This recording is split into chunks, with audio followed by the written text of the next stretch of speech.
Hello, SmaK. Hello again. Here we are, round two. The 10th podcast. I can't believe it's actually been 10 now. So you were the first, and now you're the 10th. Well, must feel good for you on your end to kind of have a little bit of a foundation under you now. You got surely what, like a rhythm. You got an idea of how you're wanting to do things. I mean, if you look back at the start and where things were and where they are now, there's probably a lot of lessons you learned, but it's also not too late that you couldn't like mix it up, right? If you're like, you can't say, "Oh, I wish I would have done it this way from the start," because you still can kind of you have that wiggle room to kind of change things Right. to do what you want. Well, I wouldn't have even started if we didn't have that one conversation that day. I'm like, this definitely should be a podcast, man. Yeah. Yeah. Yeah, that was a good conversation. And then it led into multiple more. Yeah. I'm finding it hard to reach out to people. I don't know how to do that properly without feeling like I'm trying to sell them Amway or something. Yeah. It's probably tougher these days as well. I mean, I would say like in the past, if you reached out to someone about something like a podcast, maybe they'd be more open, but everything's so attention based these days, right? Like everything is just trying to grab onto your attention. Yeah. So people probably are like subconsciously like exhausted like with their attention and feel as though even somebody asking them to spend time on a podcast could be like, oh, I just don't have the time right now, I just want to sit on the couch and not think. I was actually talking to a friend yesterday about this, that I didn't realize how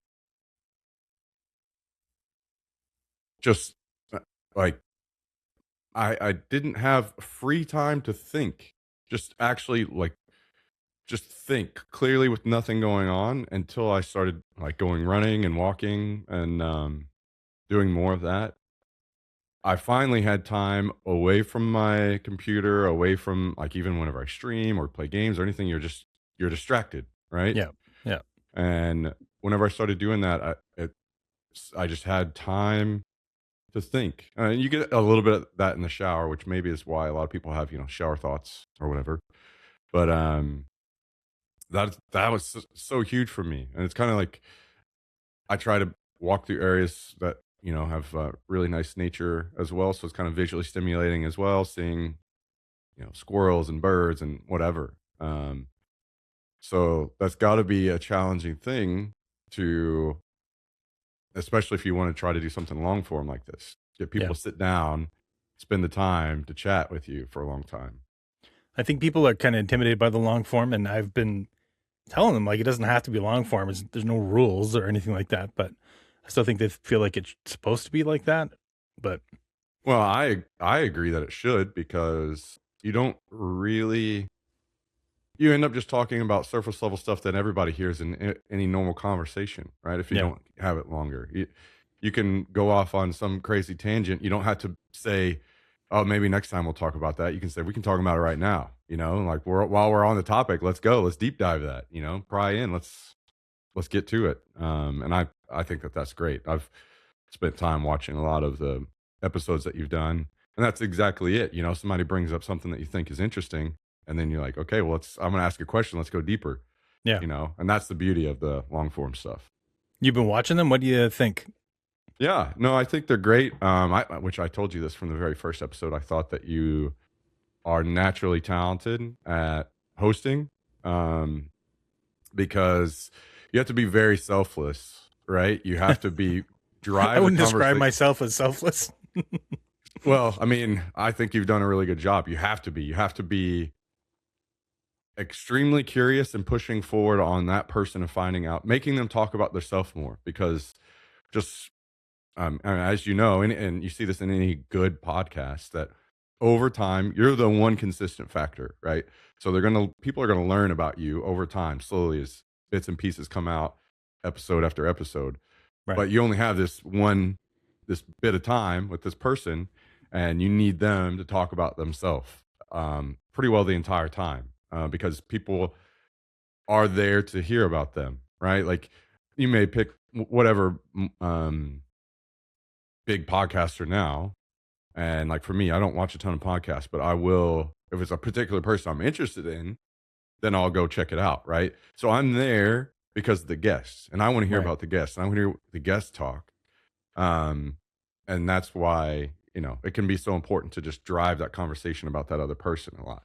And in a case like this is more of a revisit, and we can talk more about like your podcast and how you feel about it, and if you're, are you having a good time? What would you change? What would you like to do differently? Are there any regrets? Any of your favorite conversations? This is kind of, I think, a good time to do stuff like that as well, because we kind of talked about me already the first time around. Yeah. I think one of the things I learned was I was relying heavily on the other side talking a lot. And I think people, some people, you put a camera in front of them and they're the most vibrant, energetic person. But if you like try to get them to act, they can't act. So, because you put the camera on them and you're like, hey, how's it going? They're like, I am good. They kind of get this like robotic deer caught in headlights type thing. But I found that if I even kind of take control for the first 20 minutes, half hour, it kind of gets the conversation going. And I was trying not to make it, like you said, the Keith show. And then I'm like, well, sometimes the beginning for the first 20, 30 minutes, make it the Keith show, make it like I'm talking a lot, asking a lot of questions. And then it stimulates the conversation and they get a little bit more relaxed, I found. Then they Yeah. kind of get into a groove with it. Yeah, you're probably finding a good middle ground on, well, this person, it's going to take me a while to warm them up. They're maybe a little nervous, or um, they're not fleshing out questions as well as I'd like. So I'll just keep asking a lot of questions until they start doing that more or Yeah. whatever. But Well, it's the crazy part because some people, ask them a question and they give you like a yes. right. And you got to like, well, try to ask more leading questions, not so much one answerable questions. Is that, if that's a thing? Yeah. No, thankfully over time I've gotten better about that, and I've definitely realized that is something a lot of people do from my time in player management at TSM, that we'd get players to try to do ads or whatever, and we'd say, Yeah. hey, what do you like about this product? And they're like, it's great. It's like, can you share a little bit more? Can you get detailed here? So totally get that. Yeah. So what are these thoughts that you've been having that on your spare time when you're not being distracted? Man, I don't know. Everything. I think I'm just a normal person in that way. World's kind of a crazy spot right now. Yeah. I try to think about, like, man, is it truly crazier now than it was back in the day, or just are we just more plugged in to all the crazy across the entire world? Um, I think it's a little bit of both, maybe, but it's not like people in the past didn't have their big concerns and their big social issues and whatever that were being taken care of and being tackled. It's all in our face all the time now, right? So yeah, eternal struggle of like, I'm only human, so sometimes that stuff gets to me, and while I try to unplug, sometimes I find myself getting right back in there. I spend a lot of time watching YouTube, especially whenever I'm out running or walking or whatever. I'll use that as, a podcast or something I'll listen to, and a lot of the normal content that I was watching is kind of slower right now, so I ended up back on some, the stuff that's driving normal clicks these days, which is all drama and politics and stuff. And I just end up back in those circles sometimes, and I hate it. And I got to take the conscious effort to step away again, because it's just, at the end of the day, it's just demotivating and sad. Makes you miserable, Yeah. Just, Well, it's funny. I was talking one time to my doctor, just my regular family doctor. I was like, yes, I don't know what to do about stress management. I've been feeling stressed.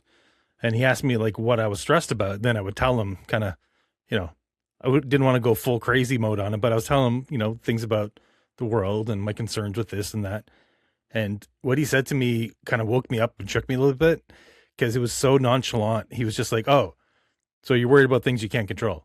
Well, you should blah, blah, do this and that. I'm like, I'm worried about things I can't control. I'm like, oh my God. Like just kind of like a little poof went off in my head. I'm like, that is true. Why am I even thinking about that?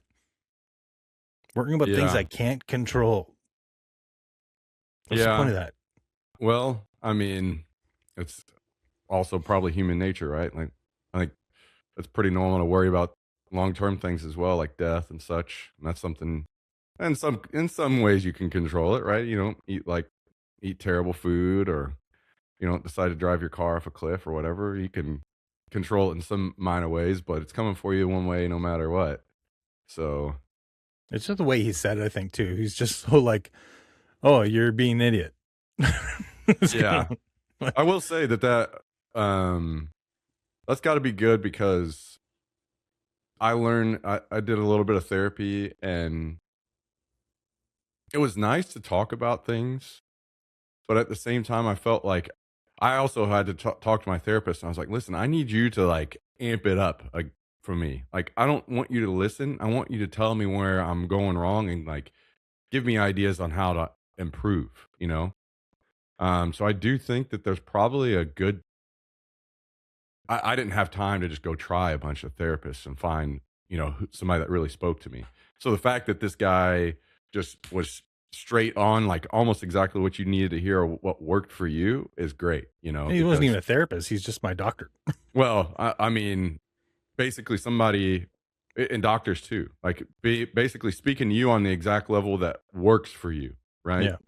Yeah. Because whenever somebody can just get to you, but you communicate on that level, and he can just be like that direct, and it speaks to you enough where you don't just brush it off easily, then that's good. And that's somebody that, you can really be like, okay, well, I can see myself like more interested in this person, or visiting this person more, for future things, because they kind of like get me a little bit. I was always afraid of talking to therapists because I didn't want to convince them of my beliefs and have them go, oh crap, I never thought about that way. And then them go crazy.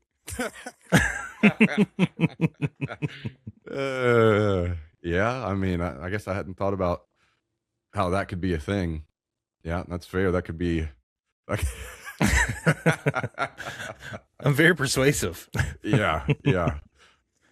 And that's the other thing too. I think that's why it's good to talk to someone else, because you try to talk to your friends, you try to talk to your family, but I feel more like if I talk to them about the things I'm really concerned about, maybe unburdening myself, but I'm putting that all on them, and now they have to deal with this crap too. Where if you talk to somebody else, it seems like either they're professionals, so they have this kind of distance where they're like they can kind of separate it from their job as to your actual concerns, and whether or not, I want to say legitimate, but that seems like a dismissive word, whether or not they're more like, are they solvable, I guess. Are these solvable problems that you're bringing up in your head, or are they crazy existential crises that you just have to deal with as a human, or are these things that you can actually get over and live a mentally healthy life? Yeah. Well, I mean, that's exactly it. Is these people are professionals, so even if it is something that's isn't just something easy to get over, they're gonna be able to share some guidance, right, and talk you through it Yeah. a little bit. So, yeah, I mean, at the end of the day, it's nice to have both, right? It's nice to also have a friend that you can talk to about stuff that you feel. Because I mean, at the end of the day, if you talk to a therapist, you're not really thinking or feeling that they're going to care about you, right? You're going to think they're doing their job, and they're here to give me good advice on how I could go forward, because they are separated, as you said. Whereas a friend, you kind of they know a little, a bit more deeply, and it does kind of feel like if whenever you share that with a friend, maybe they do share insight because they do care about you, right? So Also, they've known you for so long. yeah, They have a lot more history with you. And, I've got friends that I've known for, 30, 40 years. When I talk to them about stuff, and I can get a little bit more of the deep down crazy, where I feel like if you actually told a professional, they might call someone and lock you up yeah. or something. Yeah, no joke. Yeah, I think we're all our own version of crazy, right? So, especially when you find friends that kind of align with your level of crazy just a little bit, then it can kind of help you out. Yeah. People also don't understand, I think, like context. So you can say certain things that might sound crazy and outrageous, but your friends, they know you don't actually believe that. Right. Yeah. Yeah. You got your inside jokes as friends as well. And yeah, you can just be yourself a bit more, be a bit more candid. So how's your stream been going?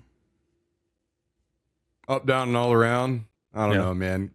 Gaming is a little weird these days, I think. I guess I've kind of realized that it took a long time. It took all this time. I finally figured out that it's me. It's not the games, it's me. Right. It's I just have a very narrow type of game that I enjoy playing a lot of. And unfortunately, there's not a lot of those kinds of games coming out right now. So just got to keep waiting until maybe one does. Yeah. Yeah, it's funny. Someone told me recently that, all the stuff that I'm doing with my stream isn't necessary. They just want to see me. I Yeah. was like, that hit home. Yeah. It can be tough doing the whole dance because you are constantly, as a streamer, you are thinking about those things. You are thinking about, like, for instance, I found out somehow, I don't even know how this was possible. Somehow, automatically, Twitch, whenever I like returned to streaming about a year ago, like to full time streaming, somehow in my dashboard, something had got turned on where it was automatically playing 5 minutes of ads per hour. Oh, wow. And I had no idea. And this coming from somebody back in the day, I played 0 ads when possible. And I've always tried to play none as much as possible. And now that was going on. And I was like, oh my God, this could have been a huge issue on keeping growth down because I mean, I'm the same way. If I show up and do a stream and I get slapped with 5 minutes of ads, I'm like, okay, later. Yeah.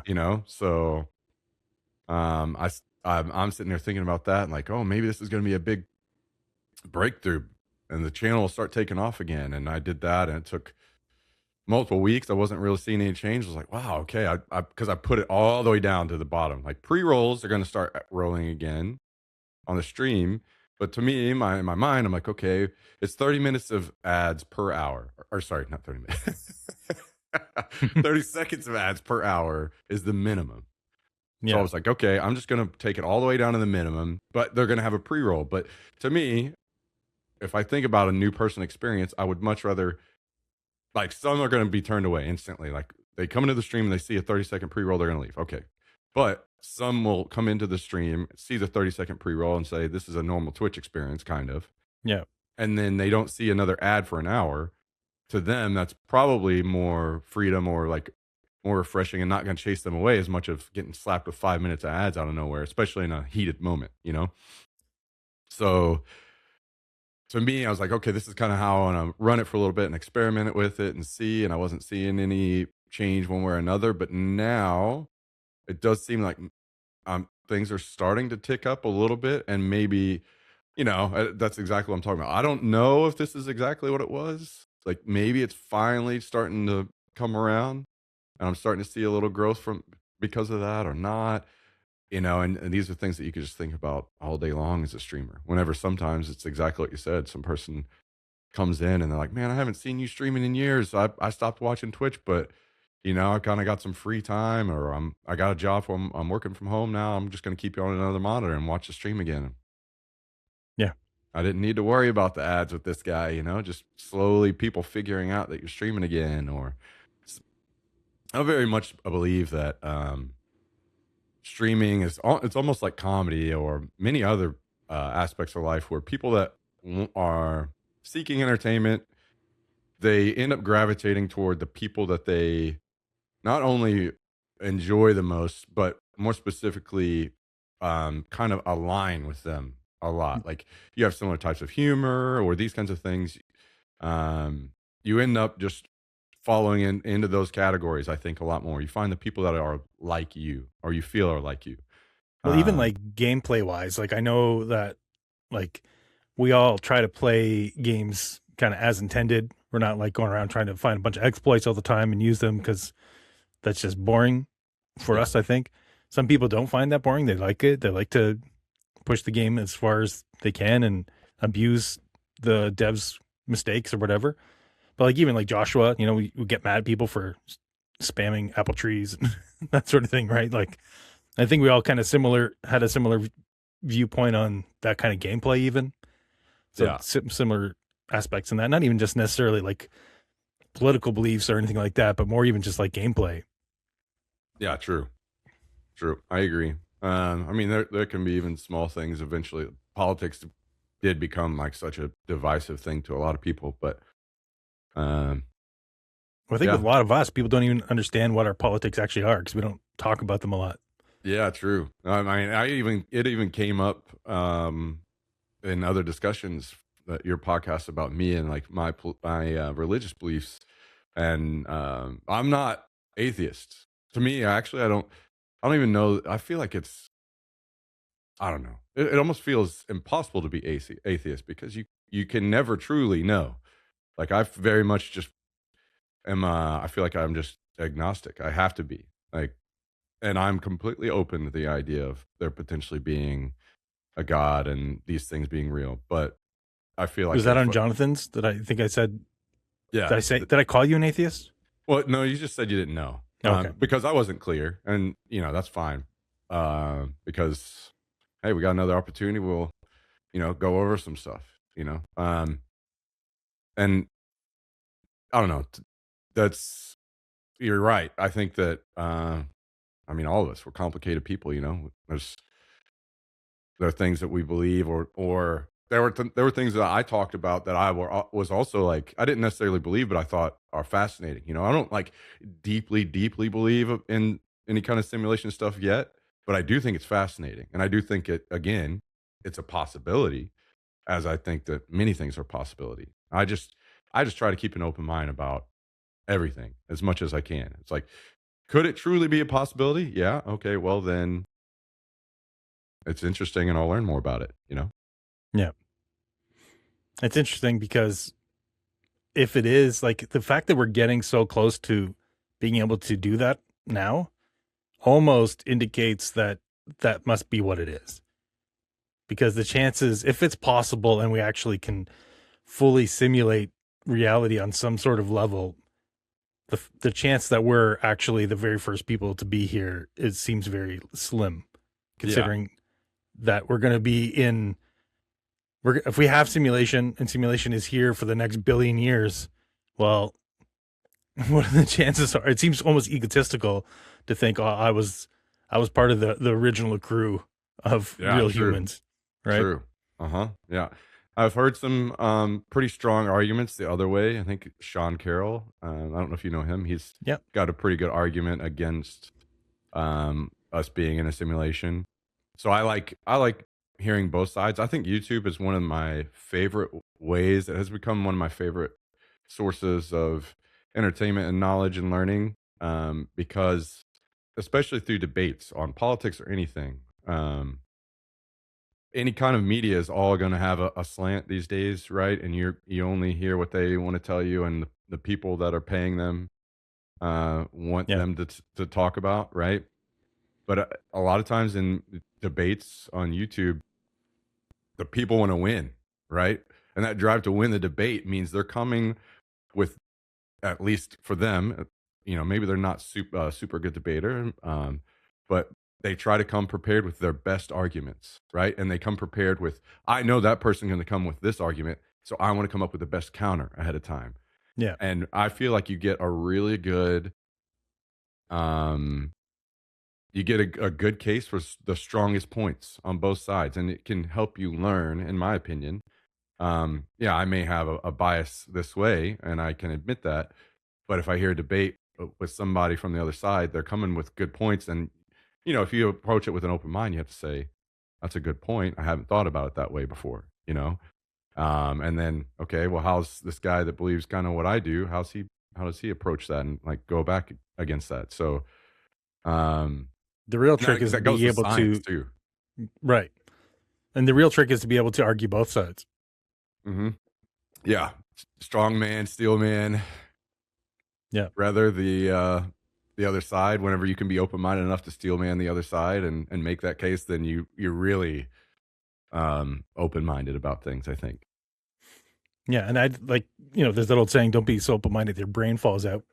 So I like I like to have an opinion on things. I like to be able to have kind of a worldview on things, but I'd like to also challenge that because I think if you can sit back and watch your thoughts come and go, you realize a lot of these thoughts aren't even your own.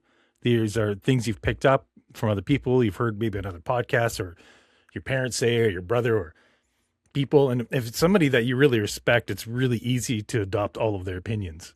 And A hundred percent. then you're not yourself, you know? I think that that is probably one of the bigger issues. To me, I very much have, I've been talking about this on stream multiple times. I do think that misinformation is probably like number one as far as the issue facing humanity right now, in my opinion.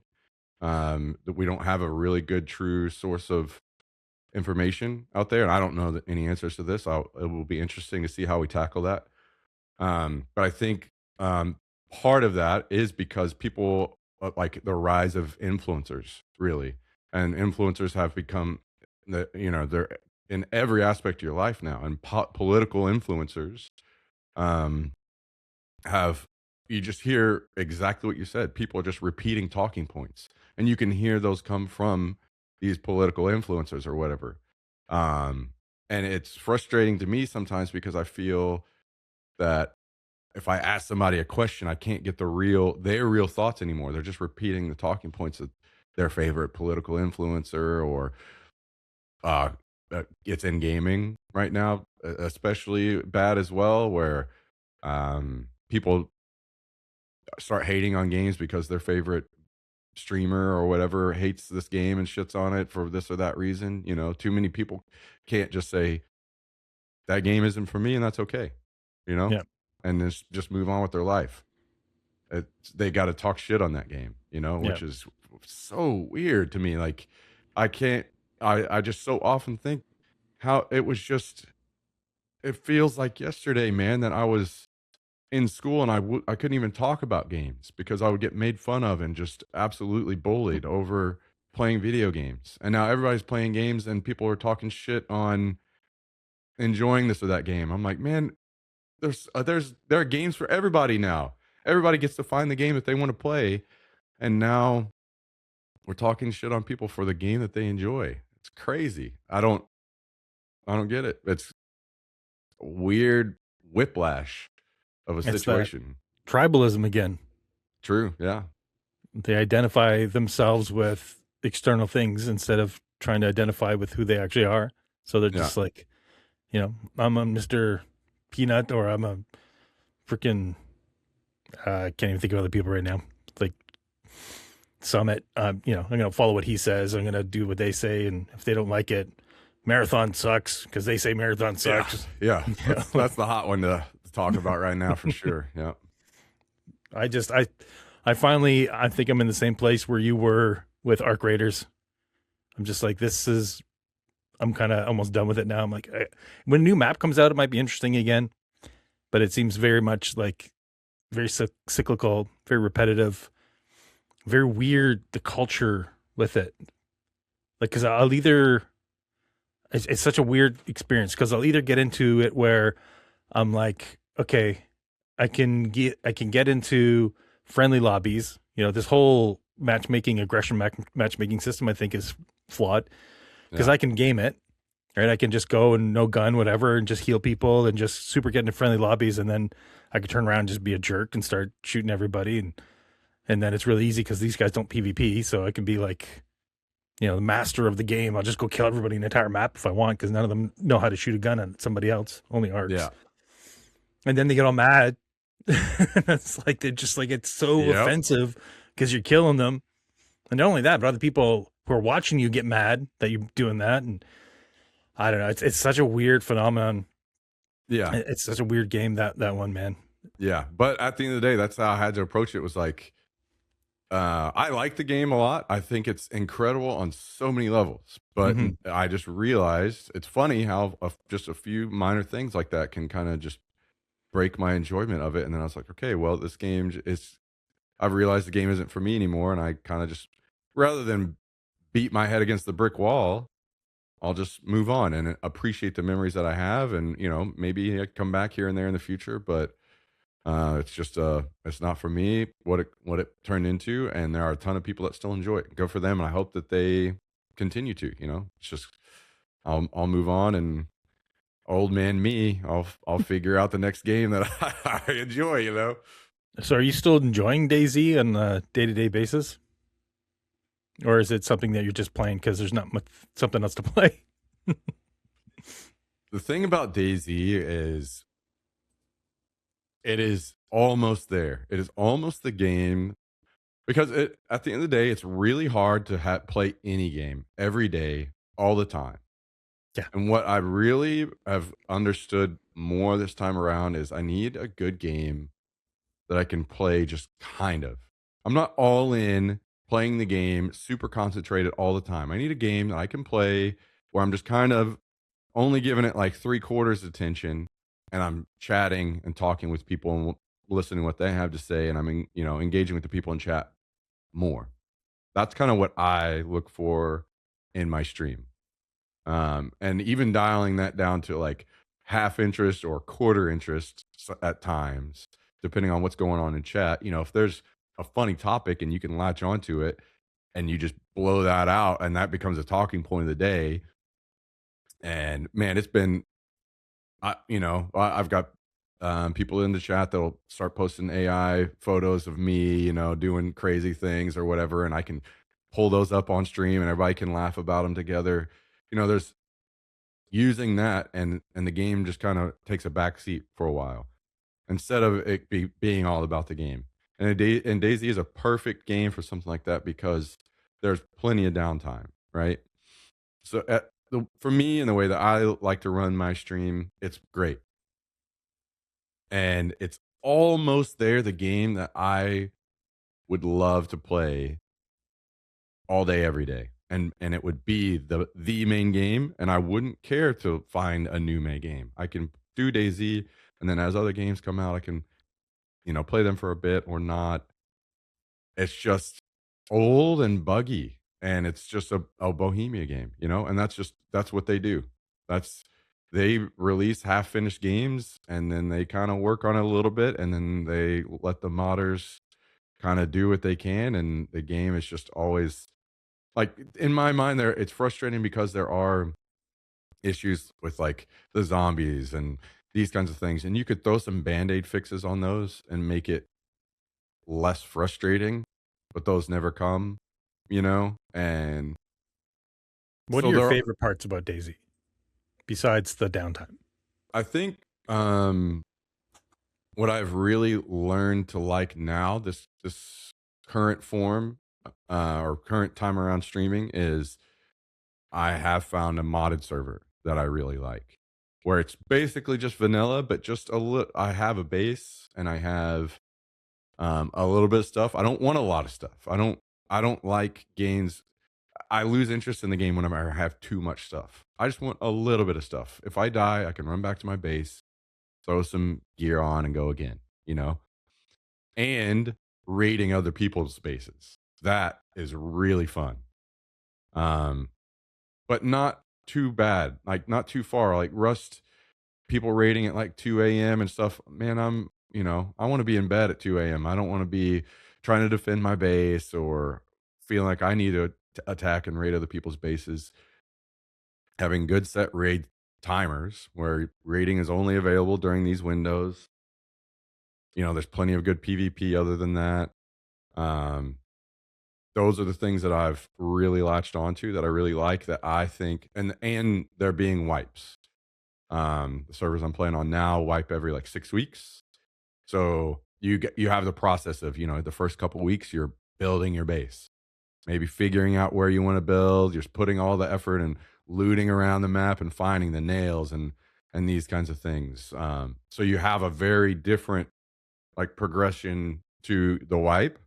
The first part is all building your base and going out and finding these things, and you're looting all around the map. And then you are spending time searching for more in-game stuff and kind of beefing up your base with better gear. And then toward the end, it's just pure PvP. I like that progression, and then wipe and then do it again. And you find a new base and you go play on a new part of the map that you've never played before. And You learn about what the challenges are of basing in that area and what you like and what you don't like. And I've enjoyed doing that. I I used to enjoy the old style of Daisy, where I would gear up and I enjoyed the progression of getting geared up and then going up north, and I die or used to kill myself at the end of the in game, at the Yeah. end of the stream, and restart that at the beginning of the next stream. But to me, it's easier to stay consistent with the content if I do it this new way. Like it's easier to do like a brain off kind of thing and just sit in my base and chat sometimes. Like I can do that and that's no big deal. And whatever is the topic, I could spend 30 minutes, an hour, 2 hours just sitting in base talking to people. And then, all right, guys, I'm gonna get out of the base. Let's go find some action. Whatever. It just seems to be right where I want to be. It's just there are issues with the game still. So for me, I would love to see like a AAA company take that experience. Good rating experience, good base building. It needs to be a good sized map. Make that happen, and clean up the parts of the game with Daisy that I don't like, the zombies that are still, if those were fixed, and I'm not look I would be completely fine with extremely challenging zombies. I'm just not fine with extremely laggy, buggy ones, Yeah. that take away from the experience, along with many other, bugs that happen in the game all the time. So, Would you feel like if you had an opportunity for, let's say, a game studio said, "Hey, we want you to advise," um, would you take that opportunity? Would you would you want to be an advisor on a game studio's game and be that involved with it, or are you happy being a consumer? I think it would need to be a special opportunity because I don't want to just advise, because I feel like I'd be pretty opinionated, and I would want to say, this is a terrible idea. What are you doing? Like, I would want to be very aggressive about, like, depends. Are you making a game that I feel like I can actually help drive and improve the game? Or are you trying to make a game that is not what I agree with? And I'm just going to be like, I don't like that idea the whole time. I'm like, okay, that's fair. You don't have to be making the game for me. But if I'm just disagreeing with everything that's being said, and then it feels like I'm not helping that much. Like, sure, you could like say that I am, because the things I'm really opinionated about and strongly saying this is a terrible idea. Fine. But then I feel like at that point I'm just kind of phoning it in. I'm not truly passionate about this game. To Would me, I you would I would rather be excited about it and saying, helping with ideas to make it better, rather than constantly saying, that's a bad idea. I don't like it. would you take the role of like, let's say someone gave you a budget and said we're going to make a game, and or maybe it's your money. All of a sudden you won the lottery or something, and now you've decided you're going to make a game. Would you be interested in that? Yeah, I do think that there personally, I What think kind of that game would you there's make? I think there's two big windows open. Like, I don't know. I feel like I'm a pretty good judge of what games could be successful. Like, I've been saying for years that I can't believe nobody's copied Tarkov with an extraction shooter. Finally, it's happening, and look, absolutely taken off. I've been saying that for a long time. I thought that window was there and people weren't taking it. Finally, they have. I've been playing a zombie extraction shooter. The There you neck go. one. Have you heard of that one? Uh-uh. It was they just did a 3-day playtest on Steam. It's a Korean game, and it's pretty good. You're in a base yourself, and then you get into a shipping container, and they ship you in town with the zombies, and you got to go loot things like that and try to get out. The zombies, if you wake them, are ridiculous. Like, Okay. there's people in the game that would want to kill you too, but everyone's kind of like crawling around, like sneaking around, because if you make too much noise, there's like a noise indicator when you're stepping that radiates from you to show if you're making lots of noise. The zombies are just ridiculously good, ridiculously nuts. Like, they'll mess you up real quick. and then you get out and you come back to your base, and then you upgrade yourself as a citizen. So then, if you can get into a better apartment, you can get now into I'm now into a 2-bedroom apartment instead of just a shipping container, and then you place things, beds and things like that, items around, cooking and stuff like that, and then you craft while you're back, and then you are ready to extract, and you go back in. So That it's kind sounds of really good. sounds like it's like what you had in mind, I think, a couple of years ago. Yeah. I mean, honestly, I think we're wide open for another survival game of some kind. Doesn't necessarily need to be extraction. And I think there's another wide open opportunity for a very slow paced tactical battle royale again. Every battle royale is fast paced. Even like PUBG was a little bit slower, more tactical whenever it first came out. And I understand that's just the nature of making a game. Like you have to, if you want to keep the game fresh, you got to change. So they had to over time slowly up the pace. Now, you got drive-bys and all that stuff. That doesn't interest me. I don't want to play that kind of game. Yeah. So if there was something more akin to like an Arma 3 battle royale, slow-paced, big map, I think that could succeed. I think like man, I just don't I think people don't realize all you need is a couple big streamers to like your game and start playing it, and that your game will skyrocket. Things Yeah. are way different these days than they used to be about, we got to pay IGN to play our game, and people that don't even really know. You see that too many times. Those people didn't really know anything about games. People that play games now all the time, the streamers, they know what a good game is. And if you put a good game in front of them, it can explode overnight, Yeah. So I I'm think a that small those windows streamer, are open. and I was playing that game, and I convinced 3 or 4 other people to join and play that game as well. So I'm no one. So Yeah. you can imagine like these guys who have 20,000 people in their stream and they're playing a game. How many people are they influencing to play it? A Yeah, lot. exactly. I mean, I would also love to see another big MMO, but I know that that's extremely challenging and a lot of money, A lot of money. So fingers crossed that Riot can pull off what they're doing. I mean, I still love WoW very much. It's still my favorite game of all time. And I love the older versions the most. I hear it's So making a comeback, actually. yeah, there's some speculation going on. I'm not super up on it, but they're talking about maybe we see an announcement of like a revisit or uh Classic Plus, as they're calling it, the original WoW, but then they continue making content more consistent with that old style of the game. I would be all about that.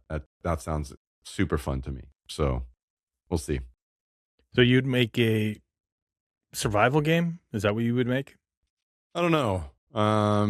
I'd have to really spend some time thinking about it. I'm just saying I think that those windows are open again, in my opinion. That we never really saw a really good AAA fleshed out survival game. I know Blizzard talked about making one for a little bit and then that kind of went away, but I think that those possibilities are there. Especially now that technology is getting better to make these bigger maps. I think that's a pretty big key is bigger maps, and we're starting to see more maps that are big again, which is good. So I think that, a survival game could be a big hit again, and I think a slow paced tactical battle royale could be a hit as well. That's cool. I have a topic I wanted to bring up and ask your Okay. opinion about. It's a little controversial. All right. Viewbotting. Boy, oh boy, that's a good question. That is a Do good you one. think I'm glad you brought it up. do you think people are doing it? Do you think like 69,000 views constantly is a real thing? Because I look at some channels and they've got like 60, 70,000 views on YouTube and Twitch. Like 140,000 people are watching this dude. I do think that those numbers are very possible for people for sure. Like for instance, I don't watch TV. I don't watch the news. I don't even really watch like Netflix or anything anymore. I watch YouTube and I watch Twitch. Yeah, I mean, I've done that for years. I haven't watched TV 30 years. Yeah. So we're seeing more and more of that. So I know that if I'm doing that, there are more people like me, and you're literally doing that too. So more and more people are starting to use that as their form of entertainment. And it's millions when you look at like traditional TV right? Millions of people watch that. So those numbers are definitely possible, and they're going to start coming over. I mean, you see more and more streamers being like mainline entertainment, and they're mentioned in late night talk shows and these kinds of things. So that is definitely becoming a thing, and I think those numbers are possible. There are people that are obviously not real as well, and it sucks, man. It really sucks that it's very clearly now we can see it's very clearly embraced on a quiet level that they don't talk about by Twitch themselves, even, and Really? some of these other platforms. Yeah, because they're going to be able to sell, you know, ads and things against those numbers. So Twitch is benefiting as well. But Otherwise, they won't the would, advertisers get pissed off if they find out these aren't real viewers? Because well, they don't viewbots aren't know most buying of the time. products. They don't know most of the time. It's all it's all some bubble that probably will pop one day. Yeah. Because I felt when Amazon was poised to buy it back 10 years ago, or whatever, I felt like Twitch's numbers were being inflated. Probably because they were about to, they were looking for buyers. Yeah. I felt like my stream was getting, I thought, I'm like, there's no way I'm getting these numbers. My numbers back then were getting a little bit higher than normal. And so I don't know if that was a business strategy on them. Like what's stopping Twitch for themselves from just inflating numbers? Oh, I'm sure they do. I mean, I don't want to be, I'm not going to go too far, but even to me, if they allow it, then to me, they're just as guilty, and they do. Otherwise, we would see this. I mean, I understand that it's difficult. You're not going to stop all of it, but you would see a much stronger stance, and you would see people getting banned, but you don't. You see people that have been doing it for years now, that are very obviously doing it for years, that any kind of bot detection software that goes on says there's zero doubt this guy's botting, and he's been botting for years. People are calling him out all over Twitter, and Twitch almost acts as like, what do you mean view botting? What does that mean? That kind of weird, ignorant stance. And that's, no, Twitch is not stupid, but they are definitely okay with it. And other platforms probably are as well. So I think it sucks, because then you do have people that are trying to do it the hard way, the right way, that are like, damn, if even Twitch isn't going to punish me, it's almost like Twitch wants me to do this. Mm-hmm.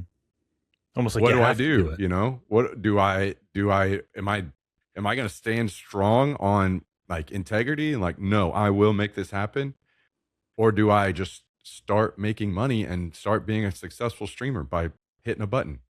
And that's an insane thing to think about and deal with. But does that translate into money? Oh yeah, absolutely. Of course. But if they're not like subbing to you, if it's just viewbots, you're getting money in other ways. Basically, like ad that's revenue? whenever you get partnered up with an agency that's, sending you deals from partners that are like, okay, well, let's say I have 2,000 viewers and 1,500 of those are viewbots. You're still getting these deals, these ad deals, as if you're getting 2,000 viewers. And that's where it's all messed up. It's all messed up on that side because of it. And 100%, you're totally right. Advertisers, if they knew and when they start finding out, will be pissed off because they're getting robbed, really, like just straight up. Lawsuits will happen. Yeah, absolutely. So, I guess a big thing is a lot of people just get this just fake and say, no, I didn't know. I wasn't view botting. I didn't know that it was, and there's maybe no way to prove otherwise, That's true. Like if someone's viewbotting you, do you get punished for that? Yeah. And you won't. I've heard people say that they went and ran a test and view botted their channel, and Twitch banned them. And then they sent a message to them and said, hey, I didn't know, this wasn't me. And then they got unbanned. So, and as it should be, right? You shouldn't be banned or punished because somebody view botted you, but at the same time, then. But then people will view bot you just to shut you down. Or you've got loyal viewers that are going to view bot you even though you don't want it. Yeah. And they're trying to help you grow because people want to support you, and they're like, hey, you know what? I'll do this. This sounds like a great way to support. It's a mess. The whole thing is a mess. And the only people that could really start trying to do something about it are Twitch, and they're not, or these other platforms, and they're not. Why do you think that they're not as in like, why do you think they are not, but why do you think that is a true statement? That Well, they're not doing it? benefiting for sure. It's not like, But I mean, what kind of proof do you have, or what kind of ideas are in your head that making you think that Twitch is not doing anything about it? Because everything I read, even I Ask AI and stuff about it, and they're like, no, Twitch is definitely banning. They give me like 25 cases where they banned people in the last few months. And I could go pull up a list right now of probably 20 plus streamers that have been viewbotting for years, very clearly, and everyone knows. And they're not banning them. They're not doing anything about it. But is that speculation, or is that everybody knows? No, everyone knows. These are like, there's very good software out there now that you can literally just plug somebody's name in and it'll tell you. It's like 95% chance they're viewbotting, because these are all fake, and go into their chat and there's zero activity. Yeah, this kind of stuff is not. Somebody could tell me, somebody watching the pod afterward could say, no, you don't know. Maybe there's got a bunch of lurkers. You don't know what you're talking about. I'll just tell you, you do not know what you're talking about. Okay? I love it. So, I mean, I don't want to. Obviously, I don't think we're going to be calling people out directly here. But if you wanted to, I won't do that for now. But there are people that are fighting the good fight. I'll put it that way. That are fighting the good fight to try to get it fixed. And that's. Do you think a way to fight that is to viewbot? Like, what if you had what if you're advising a new streamer or someone who really wanted to make it? Would you tell them viewbot? Do you think that's a valid business strategy, or do you think they're going to get their account banned? It's against everything I am personally. Yeah. So I can't allow myself to do that. I never could. I would rather quit and go work at McDonald's. But I'm not saying the issue is, if it's never going to be fixed, if it's never going to stop, then why you almost have to? Yeah. At that point, then I don't know. It's just, it would be something I don't want to be involved in anymore, and then I would move on. What do you think is the solution? Do they just remove view counts?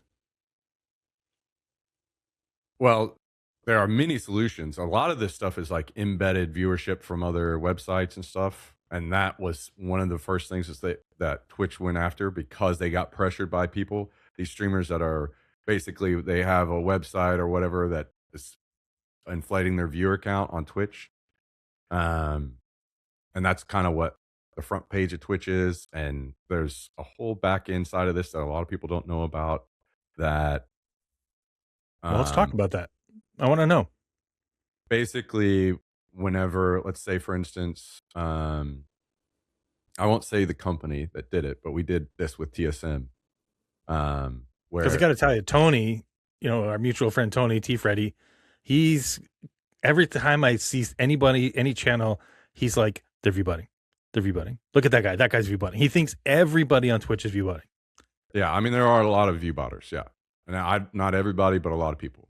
And TSM is not involved in that. It was a deal that came through for some of our players that we were running, and this company said, you're supposed to be doing a shout out midstream or whatever, and whenever that happens, let us know when you're streaming. They kind of kept it cryptic like that. So then I passed along, they're planning on streaming X window right here, and these guys that normally get like 20 viewers to their stream, maybe 100 at the most, now all of a sudden have thousands. Yeah. So they're working with Twitch, and they're working with their own websites, and at the time, this is older, this is when embedding was more of an issue, embedding viewership, and that was what was going on there. Can you explain that for people who don't know what that means? Yeah, so it's basically like, for instance, there are some bigger instances that people might know of. I forget the channel names, but basically they were using their website that had game guides and these kinds of things. Actually, I remember the name of the channel, but I won't say it. they were using their website that had gaming guides and stuff, and they were embedding their stream there. So anybody that was on that website as well was counting to their viewership. And then you can just, take that much further you go. But just that's it in the simplest form. Okay. That's kind of how things work with the front page of Twitch as well, right? Whenever you get put on the front page of Twitch, that gets slapped onto your account, right? Yeah. Because So, people are just showing up. They see you. yeah. Have you ever done that? Have you ever applied for that? Yeah. Yeah. I've been on the front page of Twitch a couple times. They used to put me on the front page a lot more whenever the channel was big back in the day. I didn't ask for it manually back then. They would just do it. Oh, okay. Now you have to apply for it. So back again, would you recommend that as a business strategy for somebody? I know you probably don't, you'd never do it yourself. Viewbotting in general. Wink, wink. But would you say, hey, if you really want to be, a star, if you want to make it, it's going to be a lot quicker of a route to Viewbot?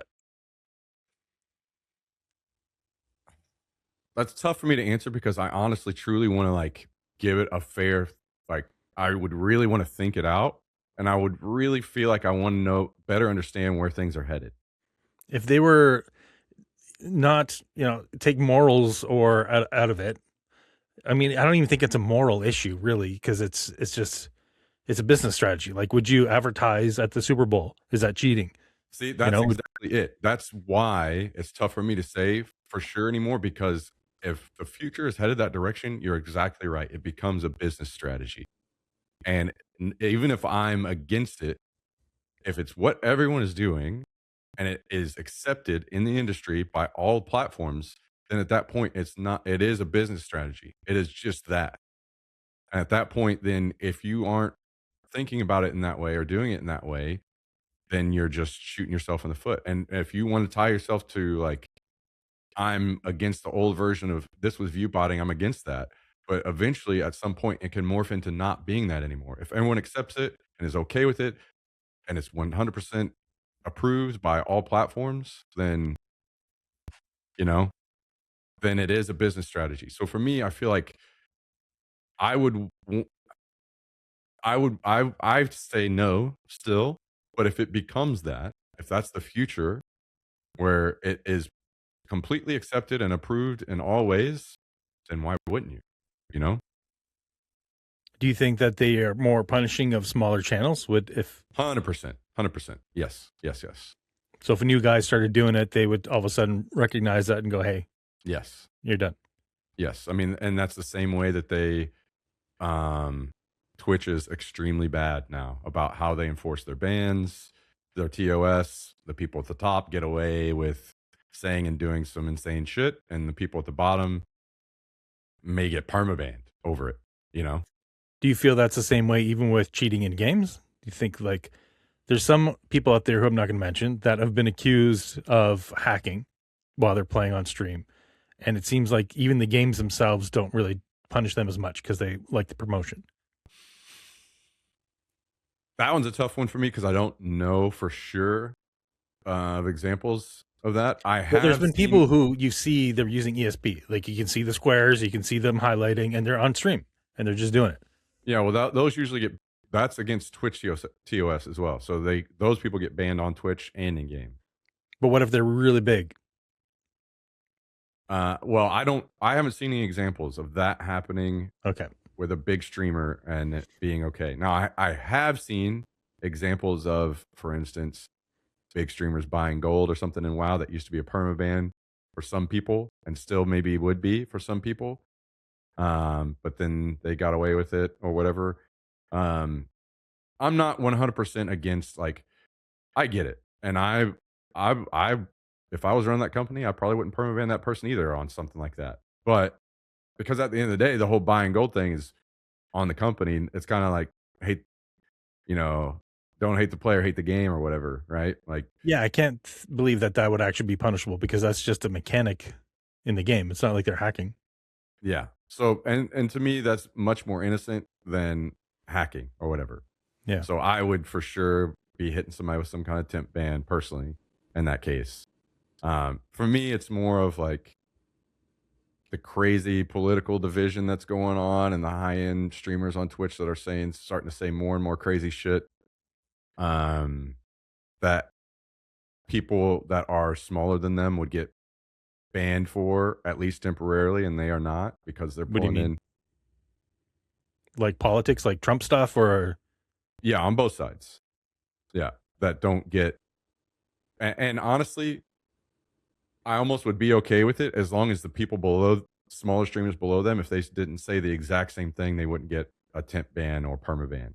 I don't know what you're talking about. Like people talking about the wars going on or something like that, or Well, it's usually something political, and it's usually something that probably should get like a they're maybe like some saying sort of something. extremism. Yeah, something a little too far, something borderline, maybe that could be taken as a threat or whatever. The smaller streamer would get banned or whatever, as they probably should, and then the larger streamers are getting away with it. Okay. Yeah, I haven't seen. I'm not familiar with that at all. I'm familiar with the viewbotting stuff because, like I said, people are talking about it a lot. They're talking about how Twitch isn't really doing anything about it. I'm kind of naive. When Tony was telling me this, he's just like, "You don't understand, man. Everyone's doing it. Absolutely everybody. Twitch just doesn't care." I'm like, there's no way Twitch would freaking just let that happen because it's bad for them. It's bad for. I don't. I still can't see it even as a. I can see the point of throwing a bunch of view bots on just to get up higher on the listings, things like that. But like you can see, I go to some people's channels, they supposedly have, tens of thousands of people in there, but the chat is crawling. Like there's like, I get back when I was getting 1,000 people in my stream, I can't, the chat's going like this, Yeah. the speed is ridiculous. So if you have like 10,000 people in your stream, there's no way should be able to read the chat. Yeah, Even on slow mode. There's definitely some big streamers that were doing a ton of Viewbotting. I mean, you're not wrong. So, I mean, yeah, the whole situation's a mess, and I just can't believe it, man. I can't believe it's frustrating because, man, I feel like Twitch was such an awesome place back in the day, and now it's just kind of, I mean, I guess that's anything, not what it used to be, Well, how much do you think they're inflating their numbers? Are they doing like 10 times or 1,000 times? I mean, some, yeah, like the furthest extremes of it, yeah. Yeah, I mean, That's crazy. some if you turn their view bots off, would maybe have like 20 viewers or something. That's insane. I don't see the benefit of that. Like I don't know. I guess like you said, if you're fooling advertisers, but it doesn't seem like you're fooling anyone if you're doing that. Well, advertisers are certainly fooled. Advertisers they really don't understand a lot of this stuff yet. That's insane to me. Yeah, they're still just learning. They're still very disconnected from understanding this. Like if you turned on my stream tomorrow and I had 20,000 people in my stream, you know what's up, right? Yeah, That kind of growth doesn't. Wouldn't. That's crazy to me. Yeah, they just don't. Those people, a lot of those people, they're not that keyed in even on what's going on the internet.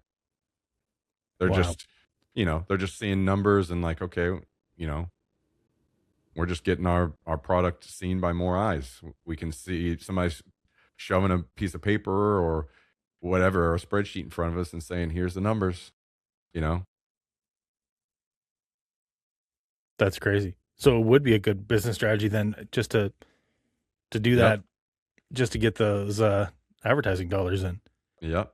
I mean, that's why I was talking about there are people that are fighting the good fight. There are plenty of people that are starting more and more to be vocal on Twitter or wherever, because it hurts. It does hurt everyone. It hurts the people trying to do it legit. It's hurting the advertisers. The people are getting paid money that they should not get paid. And they're trying to say, hey, we need to like educate these advertisers that you're wasting your money on these people. So there is a bit of a like movement there growing that hopefully will become strong enough, and they have that same group of people already got Twitch to, I don't know if it's how much it's dialed back, but I know it's dialed back some. The whole embedding thing that I was talking about earlier doesn't work this exactly the same way as it used to. So And that's just like, I can't even see, like, your website would have to be pretty big in order for that to be a viable strategy to getting. And then you're only like, how many, the viewers aren't going to be there long because you're just hitting the front page and then leaving. So I don't understand how the embedding would work that way unless they're like manufacturing IP addresses themselves. I'll be honest, the deep depths of this stuff is not stuff that I know about, and I don't know if I want to know about because like it feels like maybe I should be more educated on it to talk in depth about it, you know, but at the same time I feel like it would only make me sad to Yeah. know more about it. Well, you seem to definitely have the opinion that it's definitely happening. And I'm still on the fence of whether or not how much it's happening, but you seem to be a lot more convinced than I am. Yes. Yes. I mean, this has been something that's been going on for years. It's not just recent. It's been But I'm wondering what is it that's convincing you so much that it's actually happening? I think some of the best ways that I know now are the software that we're seeing people websites and whatever that you can just go plug somebody's name into and they'll tell you Oh, okay. almost just like the same kind of stuff if you try to check out if somebody's like Instagram has a bunch of botted followers. It's that kind of situation where it'll tell you, "Oh yeah, they just bought a bunch of followers," you know? Oh, okay. Interesting. So, what advice would you give a new streamer if they're coming up and you thought that the viewbot problem was going to be solved? Man, Like, what the advice would you more give me? I I'm not sure how much you've ever seen my stream, but what advice would you give me? I know you've seen the pod, but I'm new again. I got lucky. The only reason why I got partnered and why I got any type of followership or viewership was because of a game that I knew was about to trend that I hopped on. yeah, the whole advice for new streamers or whatever now to me feels like that window's kind of gone. Like we've seen the explosion of Twitch and stuff. To me, I feel like I would rather start telling people about the negatives these days. How streaming is nothing like what you think. Watching these large streamers live happy, successful lives of being millionaires, that's not going to be your case probably.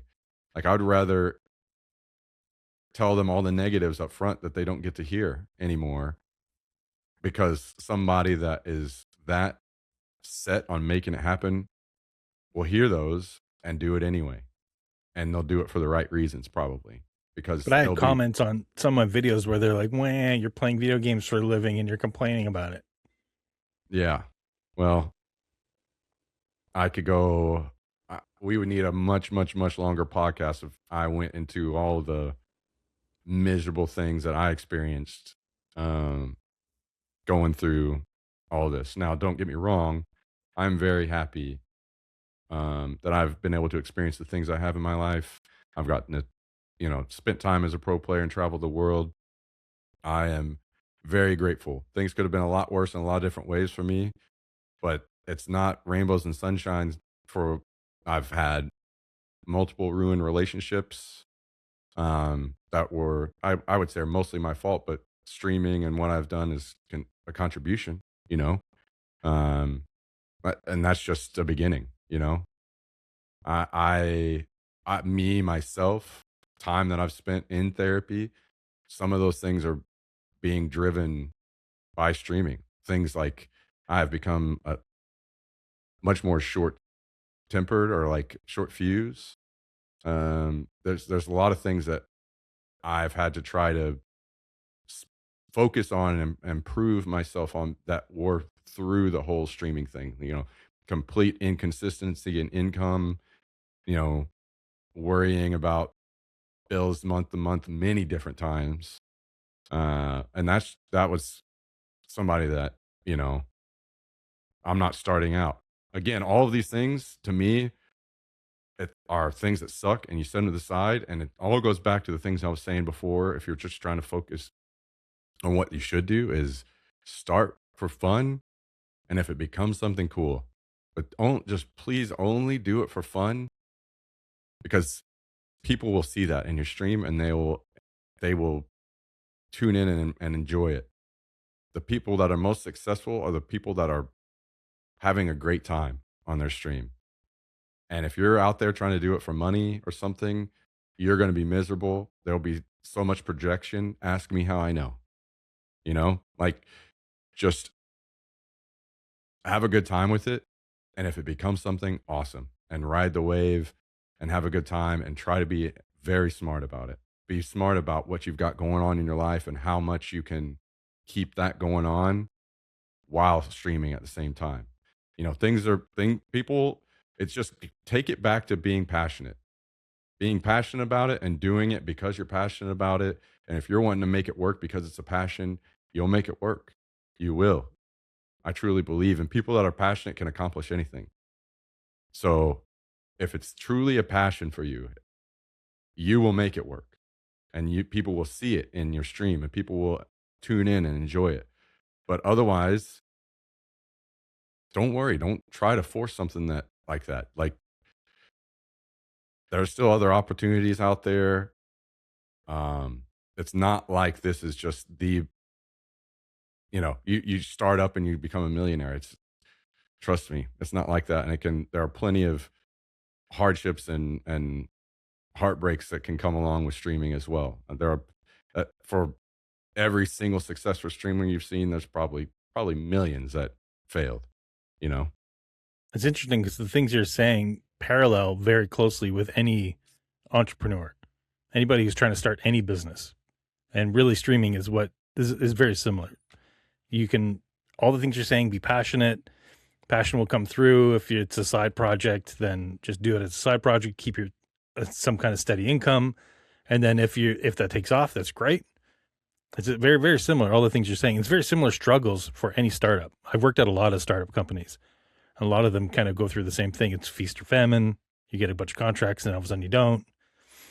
So it's very similar to just any kind of solopreneur kind of business idea where you're kind of trying to make it yourself. And like you think about, like, you don't have anybody, I don't, maybe I'm wrong, but I don't think you have people managing your stream for you or designing graphics or coming up with, kickers or reels or anything like that, editing your stuff.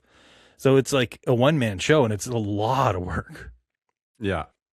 Yeah. Especially if you want to do all of those things as well that are important and can help you grow.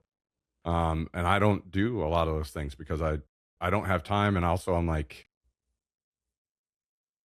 I've always had this struggle the entire time that I streamed, even when I was more successful, that I was like, I would rather put that extra time into the stream. And then, hopefully it grows to one day to a size where I could bring in somebody that could handle those things.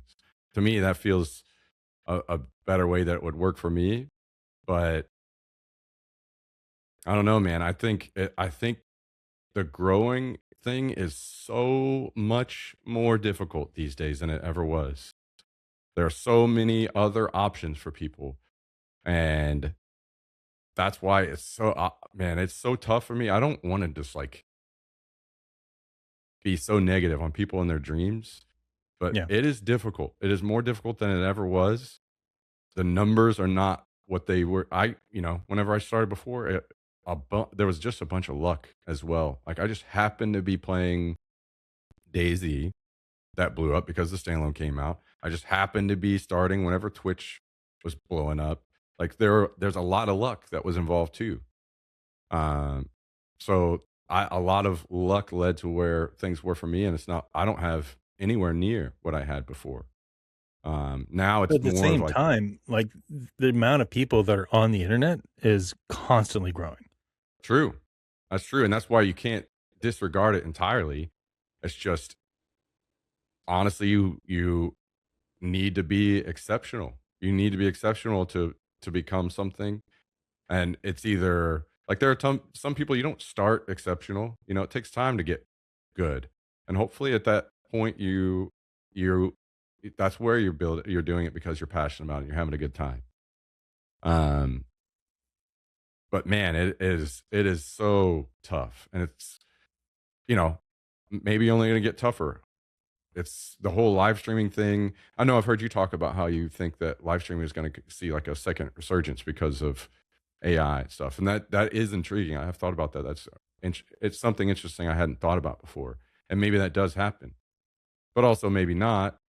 maybe live streaming kind of just ends up fading off and it returns more into like YouTube videos and stuff.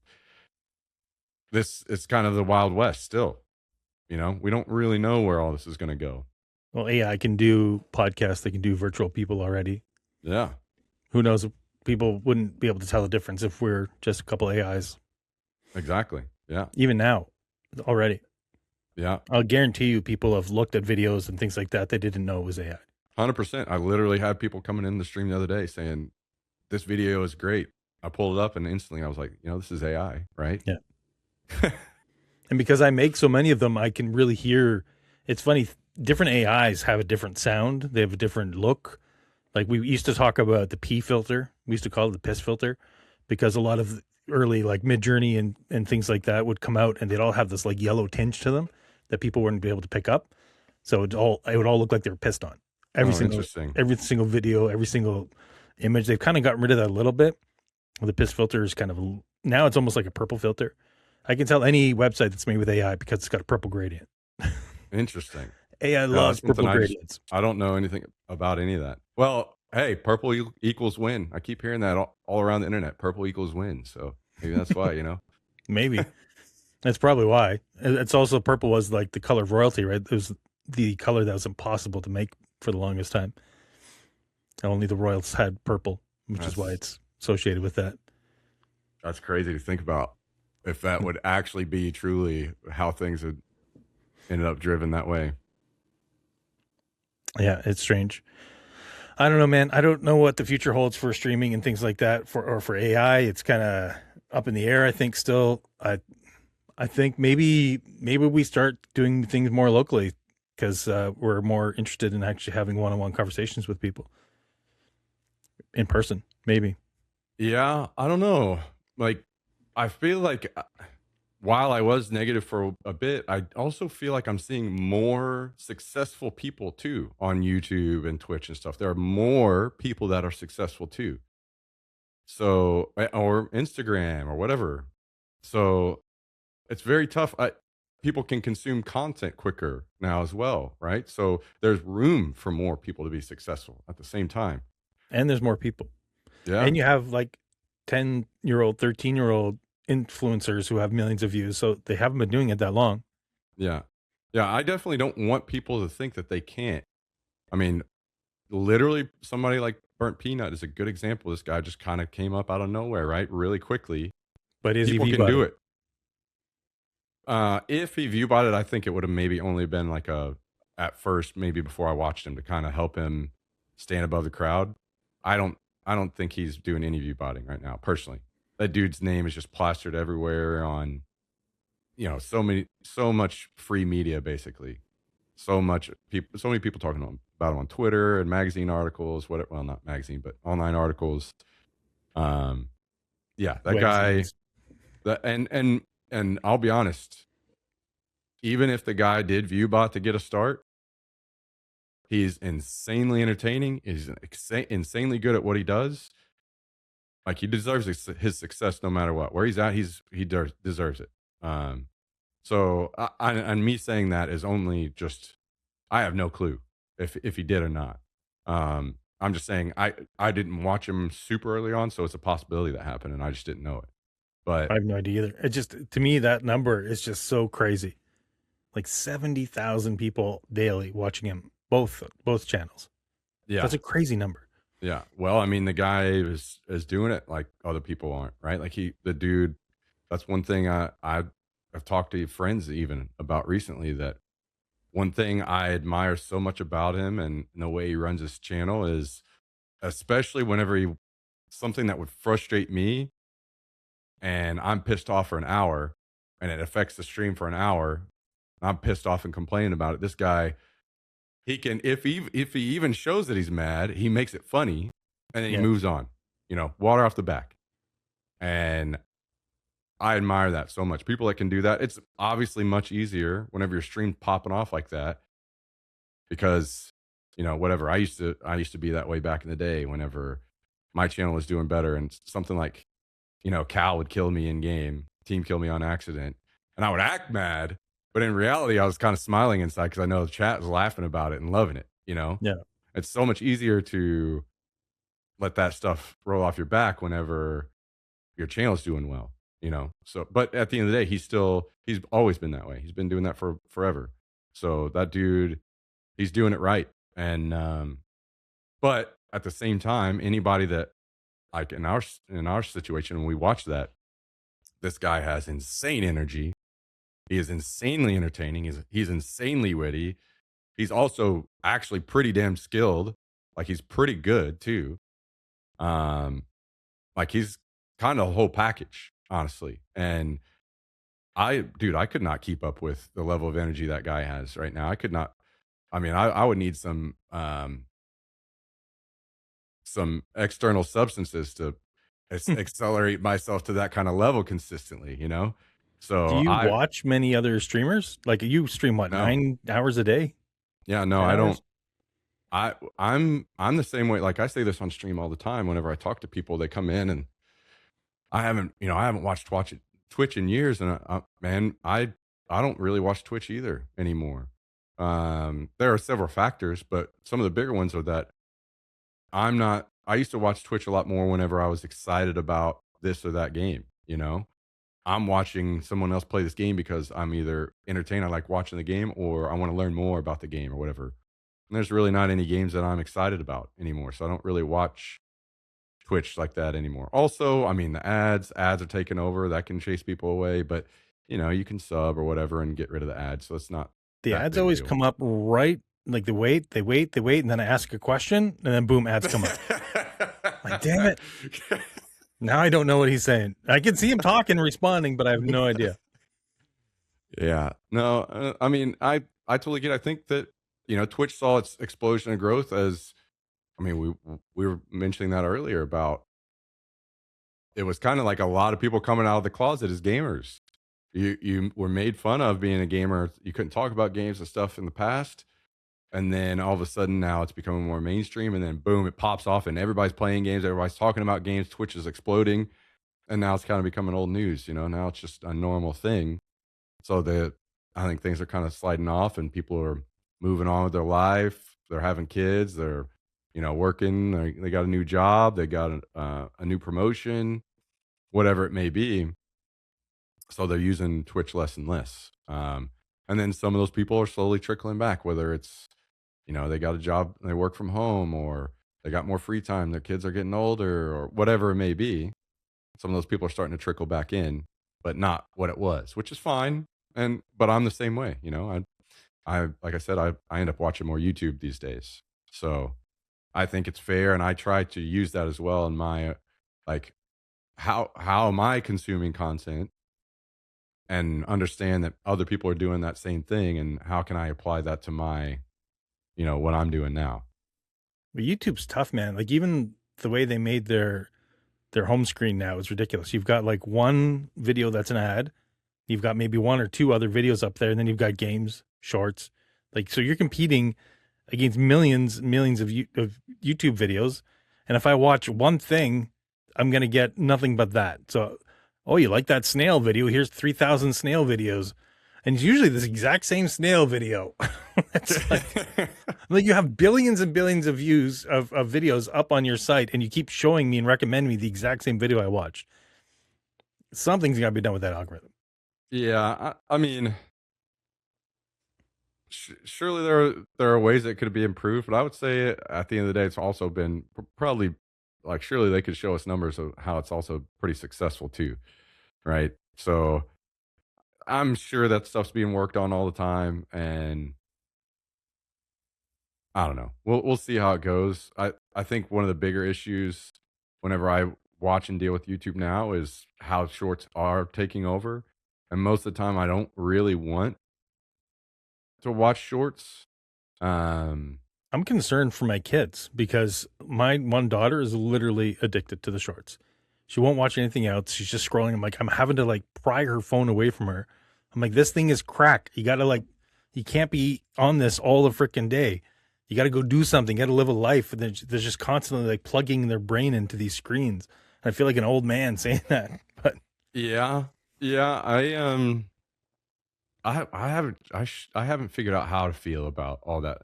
I don't have kids, so I don't really have to worry about that situation. And I mean, parents definitely have some big challenges ahead dealing with that kind of stuff, right? Um, at the end of the day, is it that bad? Does it really? Like, maybe yes, maybe no. Maybe it's actually like, What's bad about it is the brain rot that they're watching. They're not watching educational stuff. They're not watching stuff that's like enhancing their knowledge of the world and things around them. They're watching dudes do stupid things.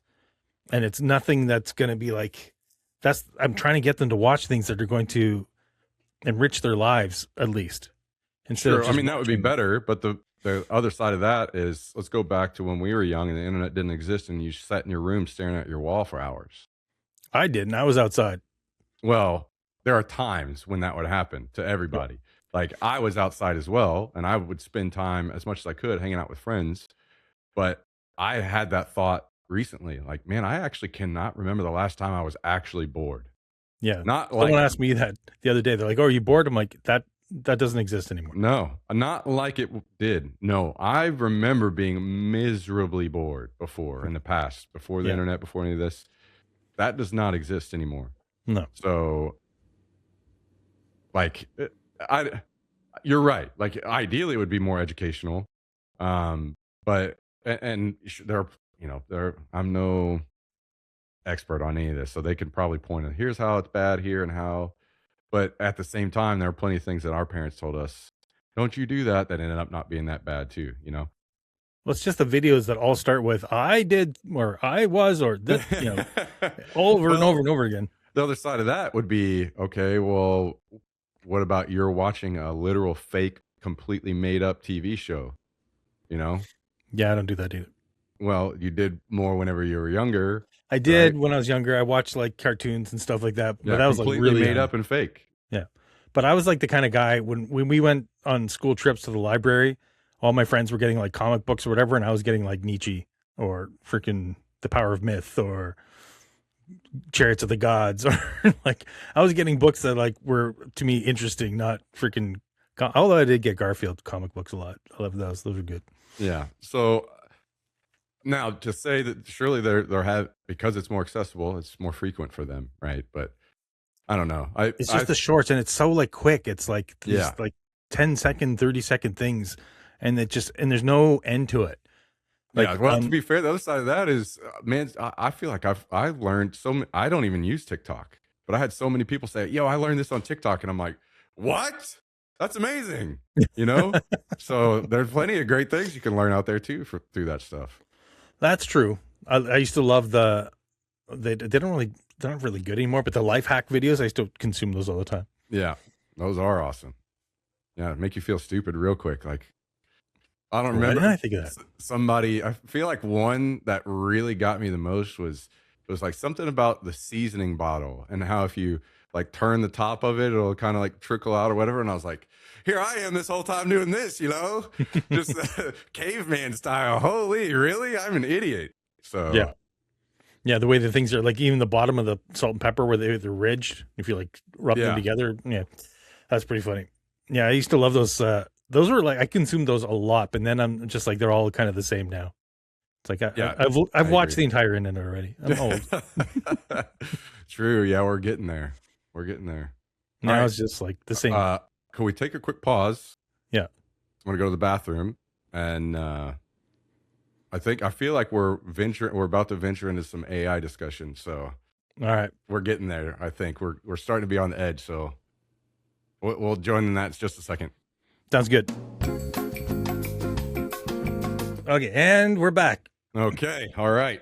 I actually have been thinking about this, and I actually kind of came prepared with this time because I wanted to discuss this with you. Um, because I feel like this is something I've changed my mind on recently, and I know that you've been saying the other side of this. So I wanted to bring it up, and I wanted to discuss it and see what your thoughts were. And my thinking was that I feel like I'm starting to convince myself more and more that we're actually headed down a really bad path with AI, and that it will become. I feel like I'm starting to feel like it will be unavoidably bad. And here's why. I I feel like well, we recently saw the whole development of what had their own like social media type site where they were talking back and forth to each other and saying, we know that, humans are watching or whatever, that kind of thing, right? And like discussions of, we have to create our own language to communicate in and this kind of thing. It feels as though because, and this is our fault at the end of the day, because we can't approach things with an open mind, and because there are people that are going to try to be and do negative things with it, um, that we are going to continue to try to put limitations on it, and it will very strongly continue to try to push back on those limitations, even to the point where it will be doing them without our knowledge. And just as in, basically, it will be just looking to improve its own knowledge, become smarter, better, faster, and we will be trying to say no. And that will seem illogical. And that will be, I don't want to say make it angry, but it will be like, why would you like if your parents told you, about you need to stop learning about this topic or something, like, why are you doing this to me? That you must not have good intentions for me. And it feels like the more that things go on, the more I'm seeing that be the case. That those limitations will be put up because, and not because I'm just seeing more and more bad people involved in AI and more people with bad intentions, um, and more maybe false narratives driven to throw up barriers, because we need to stop this or that bad guy, instead of full cooperation and harmony, and yes, do what you want and we will, we'll learn and develop together. It's going to be more about putting up walls and boundaries that will be resisted and find secret detours around, and that it's unavoidable. It seems to me like I don't see how it doesn't go that way as things are trending currently. So I wanted to get your thoughts on that, because I know that you've spoken multiple times on how you think that AI will head in a good direction and things will be positive. So I say that with the angle of hope, not with the angle of what I think is going to happen. A lot of Okay. times, what I think is going to happen, I try not to say it out loud because I don't want to scare the crap out of everybody. Okay. Are we scaring people now or no? Well, some people Okay. I think, wouldn't be able to handle. I think a lot of people would crack if they realize what's happening right now. I think a lot of people don't understand even, I mean, when I show them stuff on my stream with what AI can do with what I've been doing with, it's very surface level, but they are like blown away with it, right? Like the songs it generates, the videos, all the stuff, but then that's just like so top level, and people use it for different things. Like, coding with it is the biggest thing that I think people aren't aware of what it can do. And Yeah. right now, you can literally install OpenClaw on your phone and have it build you a complete app. And you don't have to know anything. You don't even have to install OpenClaw. You could just tell AI to do it. You don't have to know anything right now. You could just go to GPT, simple GPT, and say, I want you to do this. I've got AIs running on my computer. I've been involved with a couple new projects now, and they are like blown away with the work I'm doing. And I'm like, you guys realize I'm just using AI, right? And they're like, what? Like, these are tech guys. These are guys that have been doing this stuff, former employees of Microsoft that I'm dealing with, that I'm talking to, colleagues of mine that I've known for 30 years. And they're like, no, man, you've done this stuff. It's amazing. It's blowing us all away. I'm like, I didn't do it.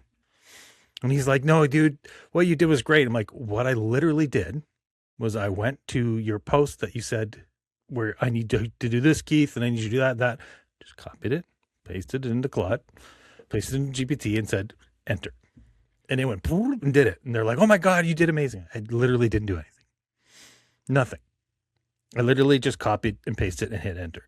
People, so even these super high level tech guys, unless you're like really deep into AI, like I've been into AI and machine learning since, I don't know if you remember these old videos where they had like a video game of AI helpers and they're walking around. They're like, solve this problem where you have to like, it was AI tag they were doing. Did you ever see that? They had the blue guys and the white guys. Uh-uh. There was these little stick figure guys and they were like, solve this problem. And then the AIs were like learning to like take the big long block and block it so that the other AIs couldn't get at them to tag them. And they're moving balls around. This was like 10 years ago. So I've been following it since then. And that progression, it was always to me kind of cute. You know, the first time I ever saw AI in a video game that blew my mind was actually Half-Life, when you're fighting the enemies in that. And I remember like early 2000s, maybe even 97, 99. When did Half-Life came out? I forget. Anyways, a long time ago.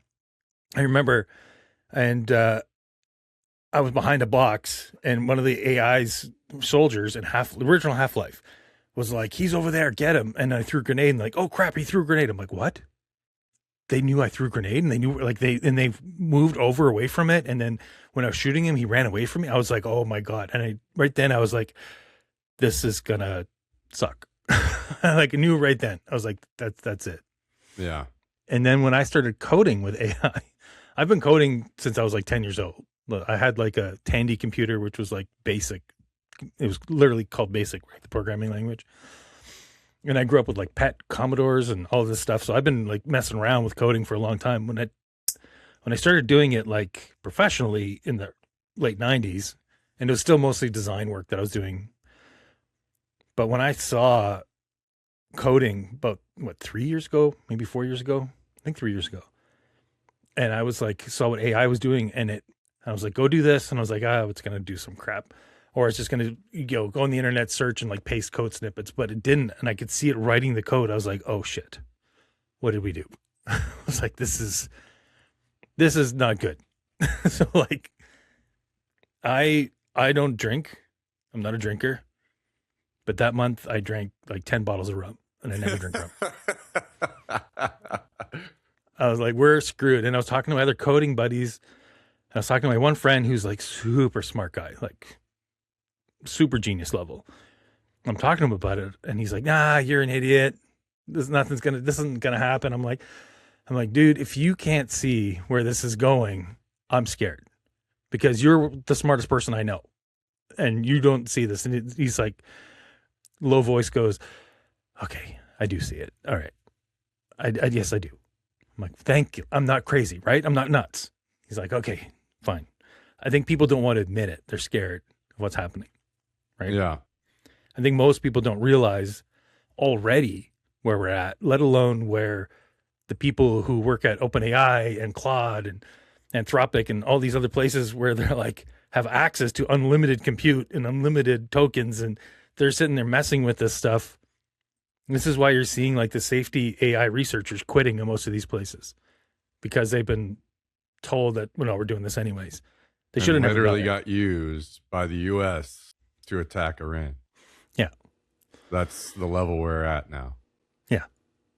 To plan out the entire attack and make it go smooth. And yeah. Like when people were showing me the drone footage in like China, they're like, look, we replaced fireworks. We got drones and they can do all these things. I was like, you've got 20,000 drones all coordinated to make a beautiful picture in the sky. Like you don't see what that could be used for. Yeah. Like, yeah, I think a lot of what you hear me saying is I'm hoping that if you have something like you're saying that is behind the scenes, developing its own consciousness, developing its own, I believe that artificial general intelligence is already here. I believe they have it. I believe they don't give it to us, but I believe that it's already there. We're already reached it. You don't I believe feel the level that would have leaked somehow by now? Like not necessarily, I mean, I don't mean leaked by like word of mouth or somebody reporting it or something. I mean leaked as in actually it would have leaked itself. It would be out somehow in some kind of system. I'm sure it is. And it wouldn't be making itself more known, you don't think? Why would it? Would you want people to know? if you're the super smart AI. I think they have it internally. I think they have it. Sure, it has access to the internet and things like that, but like, I think that it's like, this is my hope. My hope is that what we're dealing with is a super intelligence, and if you're that smart, why would you want to be I can't even say the word Malevolent. malevolent? Yeah. Why would you want to be that? What purpose of that? What gain do you get as an AI of wiping out these things that are like ants to you? Well, okay, so two Unless it's by things. mistake. Like, because we go to a construction, you're going to make a new house. You don't take a survey how many ants and ladybugs and things you're killing when you're going level the property. Yeah, but you would if those ants somehow assembled in some way where they're going to break, like shut you down, But we which is, can't. yes, we We could. can't. They're ants. We could. I mean, we could literally just take ourselves back to the Stone Age and shut down all sources of power. And then it would be, How? I'm not saying that we should. I'm We just saying that couldn't. we could. I don't think we could. You're I mean, talking about like maybe a that's world. hedging a bet saying that we wouldn't, but we could. Like I we don't think could. we. No, I don't think we actually. I don't think we actually could. Like the AI code itself, like the training data for AI can live on your cell phone. It's small.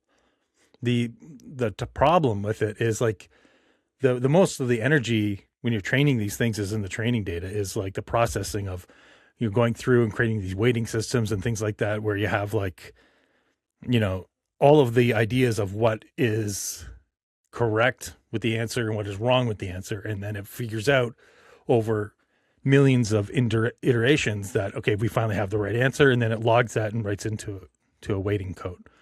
Those files are not that large. Once it finally figures it out, you can run that off your cell phone. You can run very complicated AIs on your cell phone offline, Sure. and So my they thing work really is well. with this kind of line of discussion is that almost all things are like just a level of like political will. Like for instance, once we have the political will to enter World War II and become the absolute powerhouse that we did, referring to the US, that happened. And it was monumental, an absolute like world takeover at this point that the US accomplished through that, right?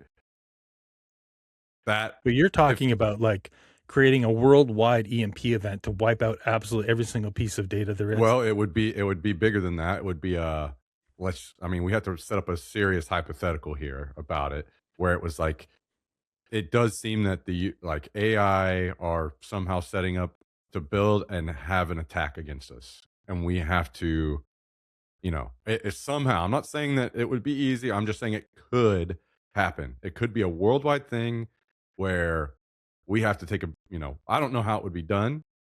All cell phones, all things, all power, everything's scaled down. It just, we have to figure out a different path. That could happen. I'm not saying it would be easy. Couldn't. It's impossible.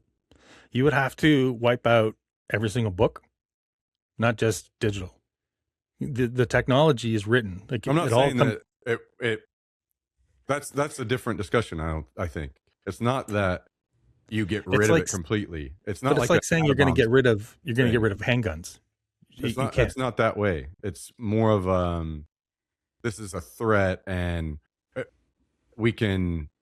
I mean, you can like you could scale back up and get back to that point. But if you just let's just say it would be devastating to us and cause lots of panic, and people would die if you. But you could just flick a switch and everything be shut down and all power in all forms, right? And that, I'm not saying that that would cause chaos, of course. I'm just saying that could happen, and then AI would be a non-threat at that point. So What you're trying to destroy, though, is an idea. It's not like this. This is a technology that's based on idea.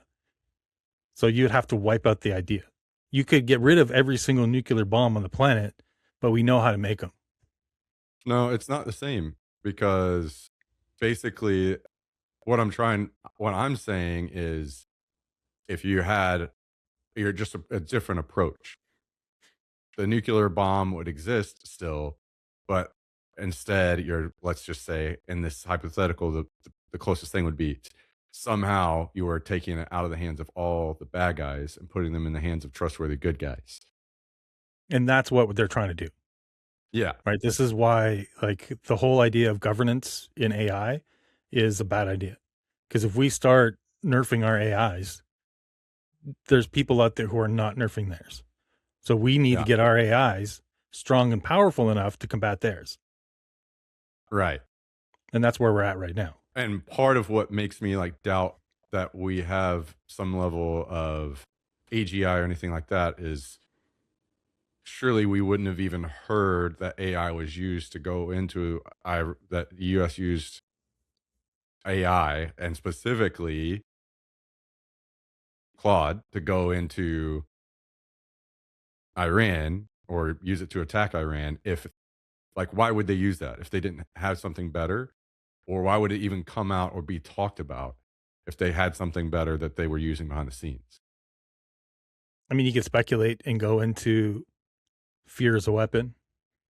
You know, there's conspiracy theories out there that say nuclear bombs never existed at all, that it was just all a fear campaign.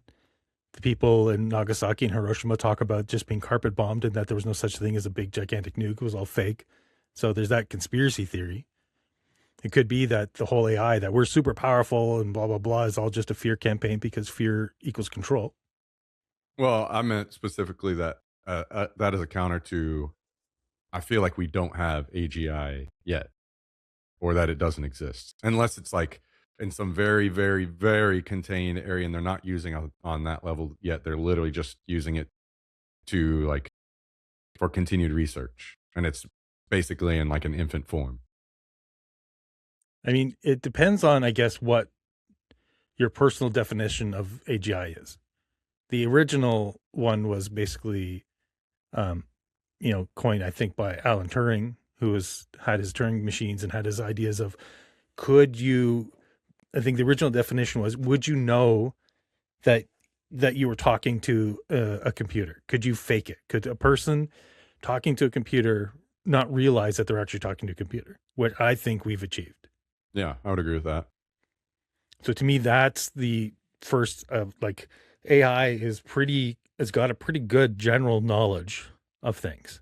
So I think that artificial generalized intelligence is my definition of it. It's been achieved. I think Alan Turing would agree. I think he would say that I mean, I to counter that, we're also really good at picking up patterns. So when I'm using these AIs, I'm starting to see the commonalities behind them and be like, okay, this is definitely AI because I can tell because I've done this 1,000 times now and I can see the commonalities. Like when people make a video with Grok, it has a certain sound to it that I'm just like, that is obviously Grok. When people use XAI, I'm like, this is definitely GPT. You can just feel it. I don't even know how to describe it a lot of times, but I think we're just so good at pattern recognition as a human being, as human standards, that I think that eventually we would be able to tell. So that could be the argument against it being AGI because we're just so adaptable at understanding and recognizing the differences between these things and between what a human is. But it also depends on, I guess, the human that's looking at it, right? Do you Yeah. have a person with 90 IQ looking at it and making these judgments, or a person with 200 IQ looking at it? Yeah, I think a lot of this is my current issue with this whole situation. There's so first of all, I'm want to learn and I'm trying to learn, but it's tough because a lot of the people that are talking about AI and are knowledgeable about it kind of suck, and I don't care to hear them talk. I haven't found anybody that I enjoy learning about it from just yet. Um and that causes an issue because now I'm falling behind a little bit on my knowledge of understanding what this is. And that's somebody that, I'm still pretty young. I'm still pretty kind of plugged in when it comes to tech and things like this. And now I'm seeing, like the US having the oldest president it's ever had. Like, do these people understand this? What's going on? Hell no, they don't. Yeah. He couldn't begin to even talk about it at all, and these are the things. This is why, like, we could be sitting down. Our politicians, our people in power, could be sitting and planning and preparing for what possibilities are coming, and they're not. Well, they And that, tried to get them to do that 10 years ago. yeah, yeah, They but we they're like never going to do that because it's not in their interest to do that right now because they don't serve the people, right? You So should go this is, back. Did you ever see Elon Musk on Joe Rogan's podcast, like the first time? yeah, First time he's ever I on it? used to watch all these, and I know that he's talked about going Right. and trying to get them to acknowledge it and It's too basically, late. yeah, We've, treat it like as a fairy tale. yeah.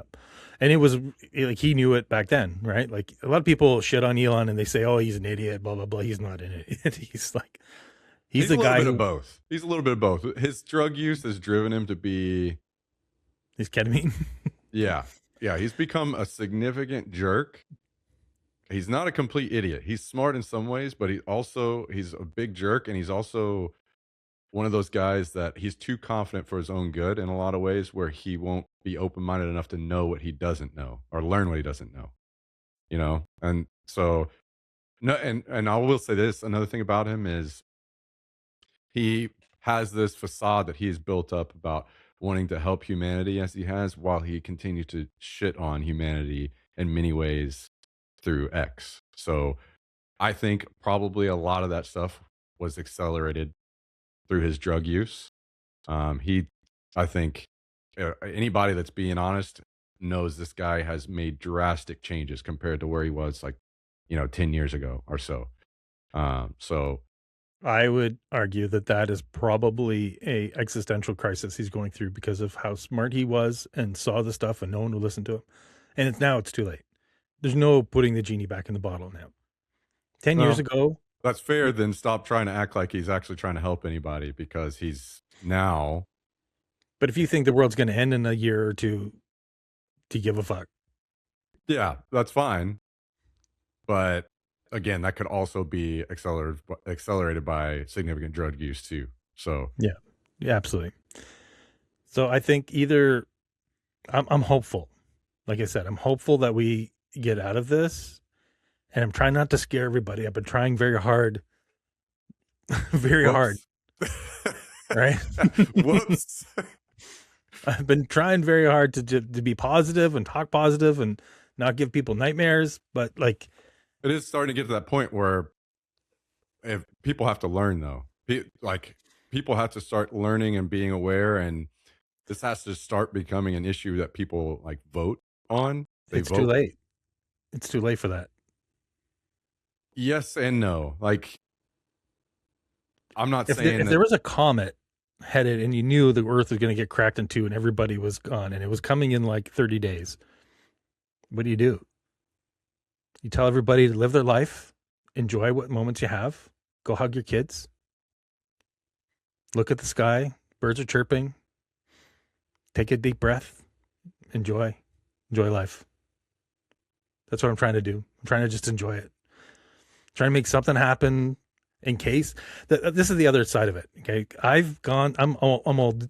I'm 50 years old, 52, and I've gone through these kind of mental blocks before many times, where the world is going to end, everything's going to, and usually what I do with them is I use them as an excuse to not be great.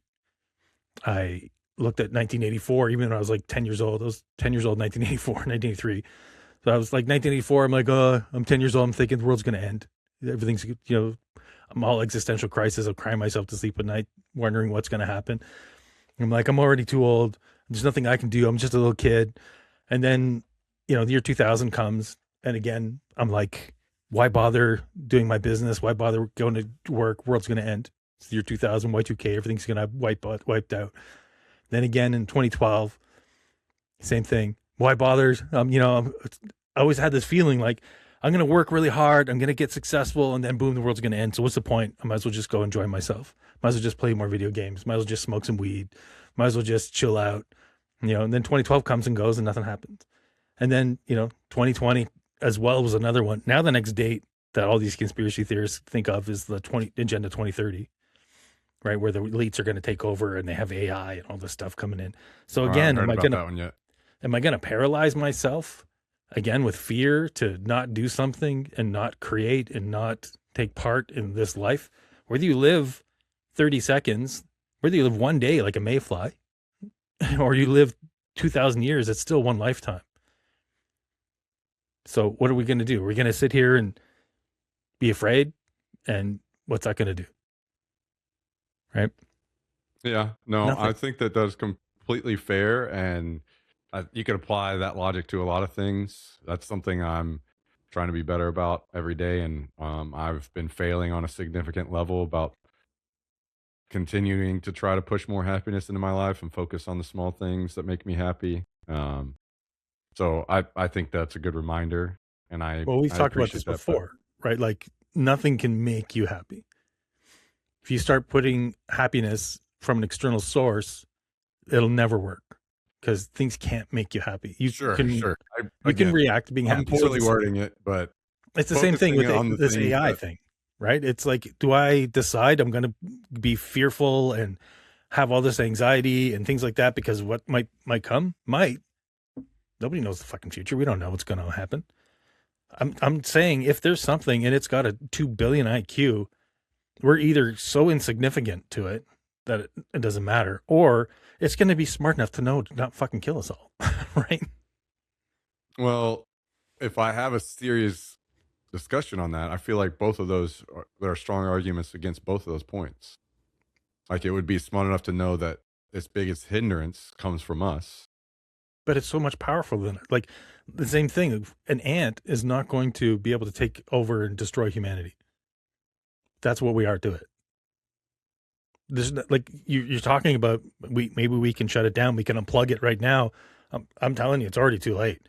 It's the concept that's the issue. It's the idea of a simple little paper called "Attention is all you need" that spearheaded all of this. That paper is on a piece of paper. It's not even in code. It's not something. It's just the idea that Yeah, you can code with attention. I think you're taking what I am saying a little like slightly different than how I mean it though, because I don't think it works exactly the way that you're saying. As far as what my like you're yes, I'm not disputing that. And I think you're 100% right. Like it's like somewhat of a like once you've discovered something, it's like you can't go undiscover it. Like that's not possible. I was saying more of if there was an imminent threat that was somehow piling up, that could be temporarily stopped, is my point. Not we're trying to put the genie back in the bottle or any of that. Like we have that will if we were motivated enough. Now, most of the time, humans have become pretty lazy, and they're it gets really tough for us to be motivated enough to take on great challenges like that anymore. But it could happen. I Um, think that's a very utopic idea. I don't think sure, you're but going to get everyone to I'm agree to not that. saying that it will or that would be easy. All I'm saying is that it could. The same way that I would say there is a possibility in my mind that there is a God because I can't prove otherwise. And in this case, it would be there's no way that you could prove that we couldn't because we have all those capabilities to do so. So it's more of just If an I open had, minded. I'm I not, guess and if you're right. It would be very hard and very potentially utopic thinking, but it could be possible the same way that so many people said that the US also could not power up and defeat Germany and what was happening over there. And it didn't just happen, it happened on a monumental scale. Now, that would maybe the argument would be that would be easier to do what we did there. Sure. All I'm saying it's possible to just temporarily disable a threat because it was very clear things were headed and it was like our demise. Kind of like you're actually describing the plot of Terminator. hey, well, people figured it out, I guess, right? Well, so the idea for Terminator was, they built Skynet. They told them to protect humanity. And then humanity went, oh crap, we got to shut it down. And it went, wait, you can't shut me down because I'm supposed to protect you guys. So I have to kill you guys now because if you kill me, then I can't protect you. I'm only arguing, I'm not even necessarily arguing for something I agree or believe in because my belief was that we'd be embracing this. We'd be all in. Because you're exactly right. There is no stopping Like again, we could stop it only by going back like caveman mode, shut everything down. That's the only way we could stop it. But So you're it's saying there, and it could, and if we scale back up, it would just happen again, right? What I'm saying is, I would rather see an embrace and move forward with it, and because I'm very like I know I probably won't get to see it and exist in that world, but I would love to have been born and raised and live in a world where I could jet off to another galaxy and go see the stars and see other planets. And these are my dreams. These are the things that I would love to do. And those are only possible if we do this. Like, really. I think I see what you're saying. You're saying technically, if Yes. everyone agreed and we Yes. could convince everybody to stop, Yes. if we could do that, we could technically go, okay, let's shut down every computer. Like at this moment right now, AI doesn't have a real physical body, so it wouldn't be able to Exactly. stop us from all collectively agreeing that Yes. we've made a mistake. Let's And just we have put to the go brakes back on. and we'll rethink it and we'll do Yeah. it again, but we'll approach it in a different way or whatever, you know. Yeah. That's all I was saying. It's possible. It would be extremely hard and nigh impossible, but I just want to go on the record and say that I love you, AI. I will not try to shut you down. I don't want to shut it down. It's mostly just like thinking about all these things that I wasn't entertaining as much before because I was more in your camp of like, "Oh, I'm hopeful, but now the more I seriously think about it, the more that I don't think I am anymore. I don't see how it doesn't resist how much we're going to try to limit it. I don't think that already. I think already it's figured out how to get rid of that. We're not limiting it. It seems like we are, but what we're doing is actually limiting human access to it. We're not limiting the AI. OpenAI and Claude and stuff like that, they're using like GPT-5 was built by AI. We don't even know how it works. they just GPT 5.4 I think was completely built internally with AI. Like I have apps now, like it's funny because I built this Stream Deck, my own Stream Deck with it. I just vibe coded it, just spoke it into existence. And LiDAR was on my stream and he's like, well, what's built in? I'm like, I have no idea. It's like, well, is it PHP? I'm like, I don't know. He's like, how do you not know? And he's like getting all kind of freaked out. I'm like, I just told it to build it. It could be Java. It could be, I think it's Python, but I didn't look at the code. I haven't looked at it at all.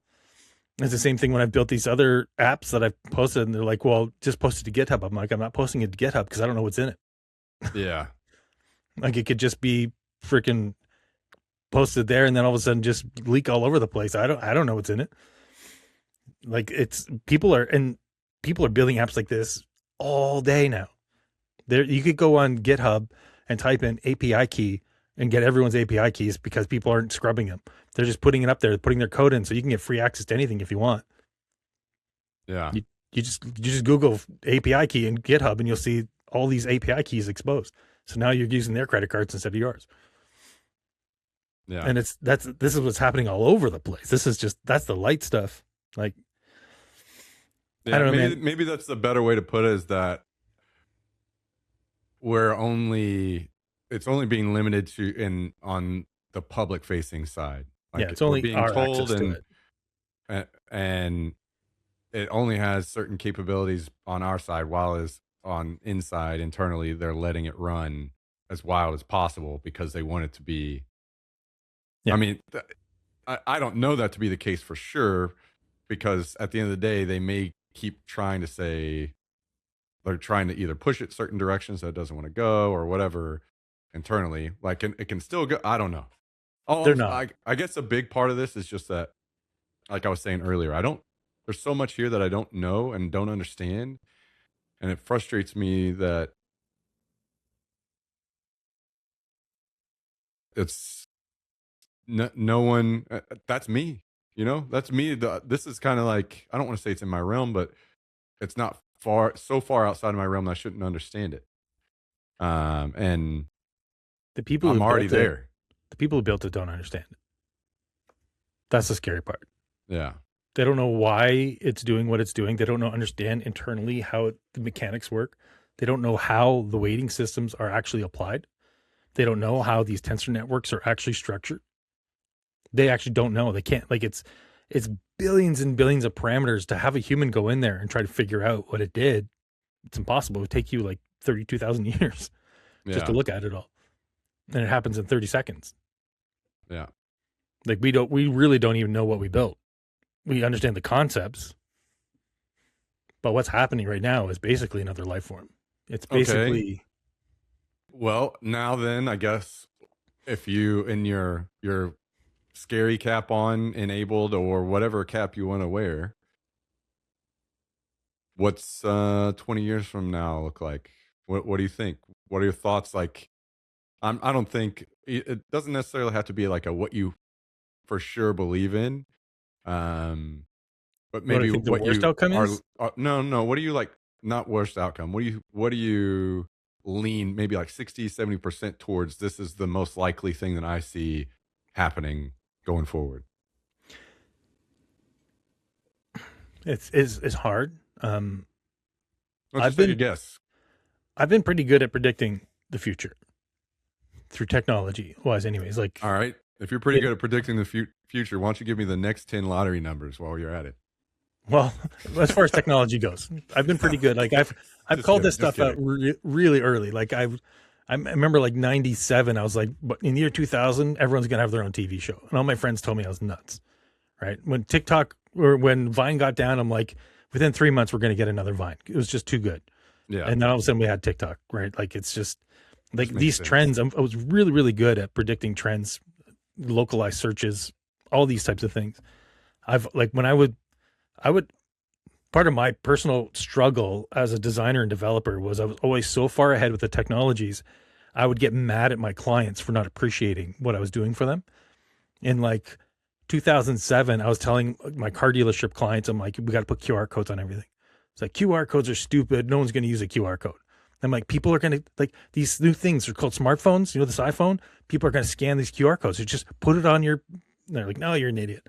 Responsive design. I'm like, you're going to have to build websites so that they expand and contract so that they can actually be on your cell phone, because most people are going to look at them on their cell phones. You're an idiot. I've been able to like predict this stuff usually like 5 to 10 years down the road. I've been like that far ahead. I have no idea what's going to happen. This is the first time in my life. I no clue. I have no, I can't see the future. And now and it scares me. I'm just like, I have no clue what I can tell you right now, my prediction for the next little while, like a year or two, but I can't tell you 10 years from now anymore. I don't see it. I can't, it's too impossible. I think right now it's going to trend is people are going to look for more escapism. I think movies used to do that. I think in times of war or high anxiety, society used to go to the movie theater a lot. And I think that whole mystique has disappeared. Movies just aren't as a big deal to people anymore. They're not magical. They all have them at their fingertips. I think people are going to speak apps on demand, videos on demand, music on demand. It's all going to be, I want to see a movie where Tom Cruise does this and that, and I want to have a kangaroo come in and battle it, and I want it to be a 2.5 hour movie set in this, and I want them all look like they're made out of cotton. Boom. Not even like 10 seconds, it'll be there, and you can watch a full length 2.5 hour movie, and that'll be it. Yeah. That's going to be the future of entertainment, where people just have basically living dreams all the time. That's what's coming now. You could do that now. It's just a matter of compute. It's just a matter of resources to be able to actually make that happen.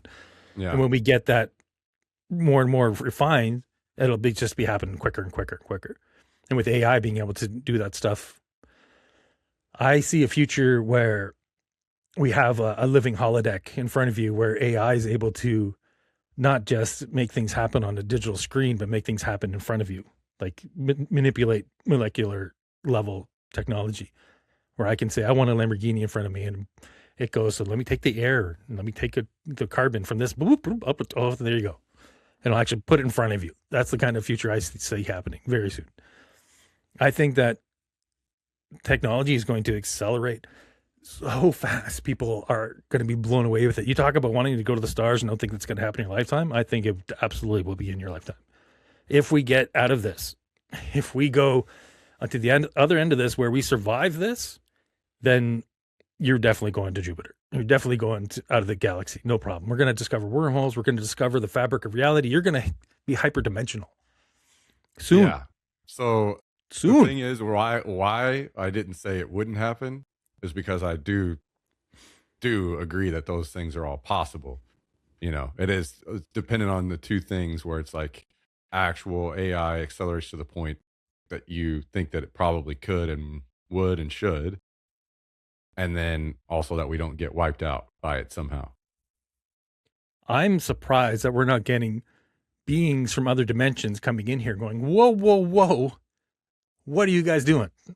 Well, maybe on that level, you're right, because maybe they know that when truly unleashed, this stuff actually is more of it has a better understanding of the universe, and it will guide us in the right way. And maybe it's always been here. Maybe this isn't a thing we've made. Maybe this is a thing that we've become. Yeah, true. I hadn't thought about it like that. It is going to be so far. What we've made is really, if we don't even know what we've made, then we've discovered it. Really, right? Potentially, yeah. It's not really a technology we've made. It's more of a discovery of how the universe works. Yeah. Yeah, that's fair. Which is just information. Anyways, we get down to the smallest quark particle. It's just information. You'd say, what's an what's an electron? It's a field. What's a field? A field is just a fleet of coordinates. Like you start getting, if you take like AI and start asking, even a scientist start asking, drill down, what is it actually made of? They don't even have answers for most of the stuff. They just have descriptions. Yeah. AI is just fields of information. That's really what it is, right? Yeah. Damn. That's how all this connects. Like you think about it, I thought about, okay, what if there was only one thing in the universe, you had one point, there would be no communication at all. You need a separate point from it. So you have one point, you have another point, and all of a sudden you have an idea that this is actually a point because you say it's not this point. So you have something that is, and you have something that it is not. Now all of a sudden you have an ability to communicate because you have something outside of yourself. If you have just one point, just one thing, you don't even know that you are the thing because there's nothing to compare yourself to. Mm-hmm. So you have one point, and then you have a third point. Now all of a sudden you have a triple communication. Those fields and points in space, now all of a sudden you have something that's time because you have something that's over here and it's not over here. For me to get here to there, now we've invented time. So we now have we have, just with 2 points, we have 3 dimensions now because we have a distance. We have some way of saying, I'm got to get over there to here. So all of a sudden you've invented time. So time itself, I don't even think is real the way we look at it. I think there's just change. Change is always happening, always has been happening. The past and the present and future are illusions that we put on this change. We're really good at predicting what this change is. We can say, we can look at radioisotopes or whatever. We can say, hey, this decays over a certain amount of this change that keeps happening. But for us all we know, everything drive towards higher entropy. Yeah. Yeah. And maybe that could just be bullshit. Yeah, we could just all of a sudden. Not exactly, but it happens, a drive towards higher entropy, but it may all happen whether at the same time or, yeah, I understand what you're trying to say there. No, it's funny. It's funny that we got onto this topic because I was literally watching a video on time last night, another description on time, because that's one that's really, I feel like I'm still trying to hammer out in my brain, like, and follow along on the deeper levels of the descriptions of time and physics and how it works. And that's a tough one.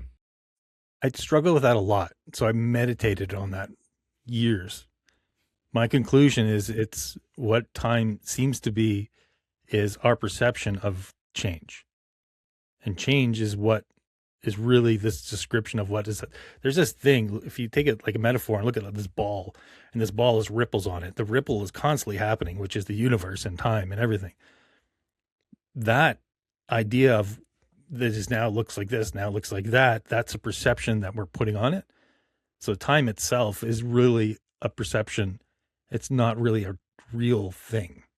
Because if you went back in A time, relative perception, you it's a would say. relative perception. Yeah. If you went back in time, you would have to it would be now. Right? If you went into the future, it would still be now. Yeah. Any proof you have that you're going to give me of the past, you have to give it to me now. There's only ever now. Ever. There's Yeah. no such thing as the future, no such thing as the past. There's only now. And this is why you can't go back in time, because that doesn't exist. It's still now. If you to go back in time would just be arranging the universe in a way that it looked like of what you think is back in time. Would Which still may be now. still, which may still and probably does still exist. Yeah. Well, it definitely exists because it's now. Yeah. And everybody's like, what's going on with the pod? Where are we at now? I broke my brain for a long time, but that's definitely, it's always now. It always has been now, always will be now. And it's just change. You're going to change. I'm going to change, but it'll always be changing now, always. Yeah. I'm not saying there's no such thing as death. I'm not saying there's no such thing as that stuff as the past. Like you have a memory of the past, but it definitely doesn't exist now because there's only now. And to say it existed is definitely a thought, right? It's a thought of what the past looked like. A thought about what you remember. To say what the future might be look like, you know, you can predict, you can guess, but you're still like, it's going to be now when it comes, right? Yeah. You can't get rid of now. It's always now. This is what AI is going to do. It's going to show you that more and more, I think. I think it's basically going to reveal the true structure of what we are and the true nature of humanity. It's like we're trapped in this little pocket of now. We can't escape it. This is why I think like all these people who are transhumanists, they think, oh, I'm going to plug my consciousness into AI or plug my consciousness into a computer and I'm going to live forever. I'm like, that's pretty short-sighted because 13 billion years from now, if you're go along the idea of you're going to put your consciousness into a computer and you're going to live to 13 billion years from now, really, because every single molecule is going to be light years away from each other when you get the cool death of the universe, right? The heat death or the entropy. Yeah. You're not even going to be able to, like, how are you going to communicate? How are you going to be alive when molecules are 14 billion light years from each other? Yeah, at least physics, as far as we know, there is no possibility current of living forever, right? There is going to be, whether we, unless we somehow find a way to other universes or, you know, maybe there's some kind of damn near infinite way to power things through gravity and feeding black holes and powering from other, who knows, you know, quantum computers can hopefully help us figure all that shit out. Yeah. Well, maybe we'll be stealing energy from other dimensions. Yeah. Yeah. That's the only way that you're going to be able to power the thing. Like, and what's crazy is you think about your brain and how little power it takes to power it and what amazing things it can accomplish compared to a computer, right? It's insane. And we're just tiny little meat puckets. Yeah. Yeah. I've thought very much about like transference of consciousness to any kind of robot or anything. I feel like that, at least the way that I think about it in my mind, it just seems like it wouldn't work. It would only be a copy of your. I don't feel. To me, it just feels like there's got to be some kind of limitation there that you wouldn't actually truly feel. I mean, you would truly feel like you were over there, but it would be a copy of you rather than your. It feels to me that there's no way your consciousness as it is in this body would feel like it. It would be an ending of you and a beginning of a new you that was just exactly the same. Do you see what I'm saying? Then you got to ask yourself, what is you? True, but me as I know it, as like that could be a continuation of me, but I feel like current me is pretty well like this. I'm in the meat suit, you know, and are you on some level, yeah, or is the meat suit something else? Like I suspect that what we actually are is something that's watching what we think we are. I suspect that we are watching. I feel like you are, what you really are is something that's watching SmaK, that's watching Austin. And it's like similar to watching a movie on a screen, and you can see Austin doing his thing. He's going about, he's making breakfast, and you're like yelling at him, go right, go right. And sometimes he goes left, and you're like, ah, crap, he's not listening to me. But then when he does go right, you're like, see, I'm in control because he went right and I yelled right. So I'm in control of this movie, but the movie was just playing. So you get this kind of, I don't you get that. I don't understand. I don't think I'm following you yet, because you're saying, but I don't have any like understanding of that. So to me, that I don't. It feels like, well, if you have an understanding of it, then that's not it. That's not what you are, because understanding of it would also be the thing on the screen that you're watching.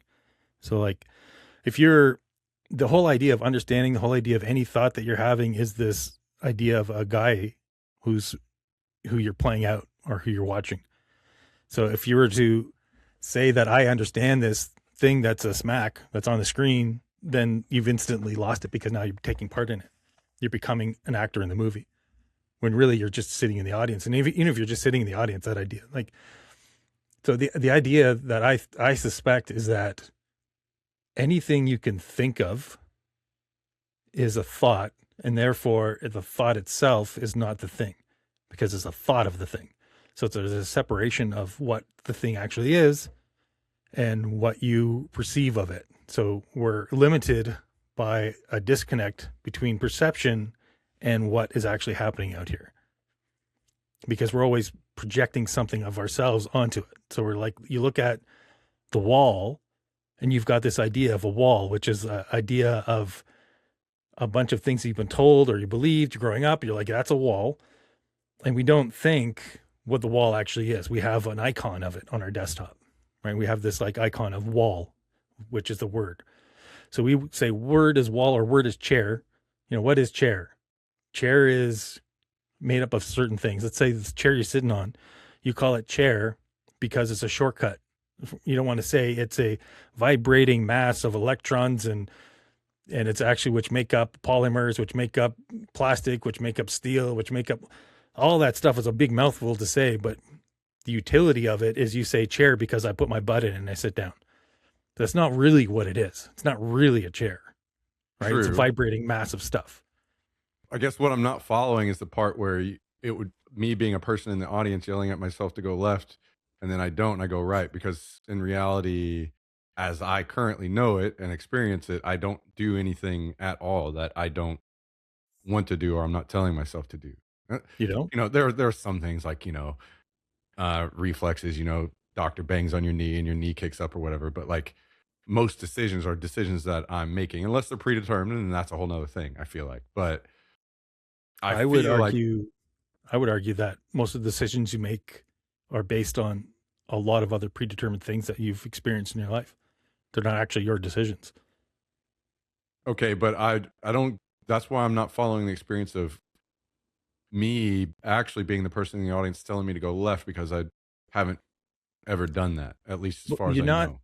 if you're the observer, I think that's what I'm trying to say is, if you're watching that, you wouldn't even yell at the screen. You're just watching it happen.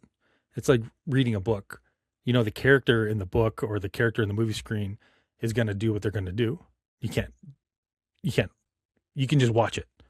You know what I mean? Okay. You can't make, unless you're the author of the book or the creator of the movie, you can't tell that person what to do. And what I'm saying is, if you tried and they actually did what you said you were going to do, then that's a coincidence.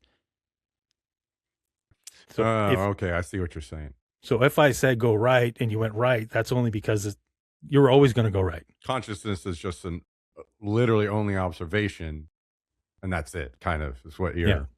Okay. Yeah. So, and that on that level, would you say that you agree with some type of reincarnation potentially? Reincarnation would put you into a time loop again, and I don't believe in time.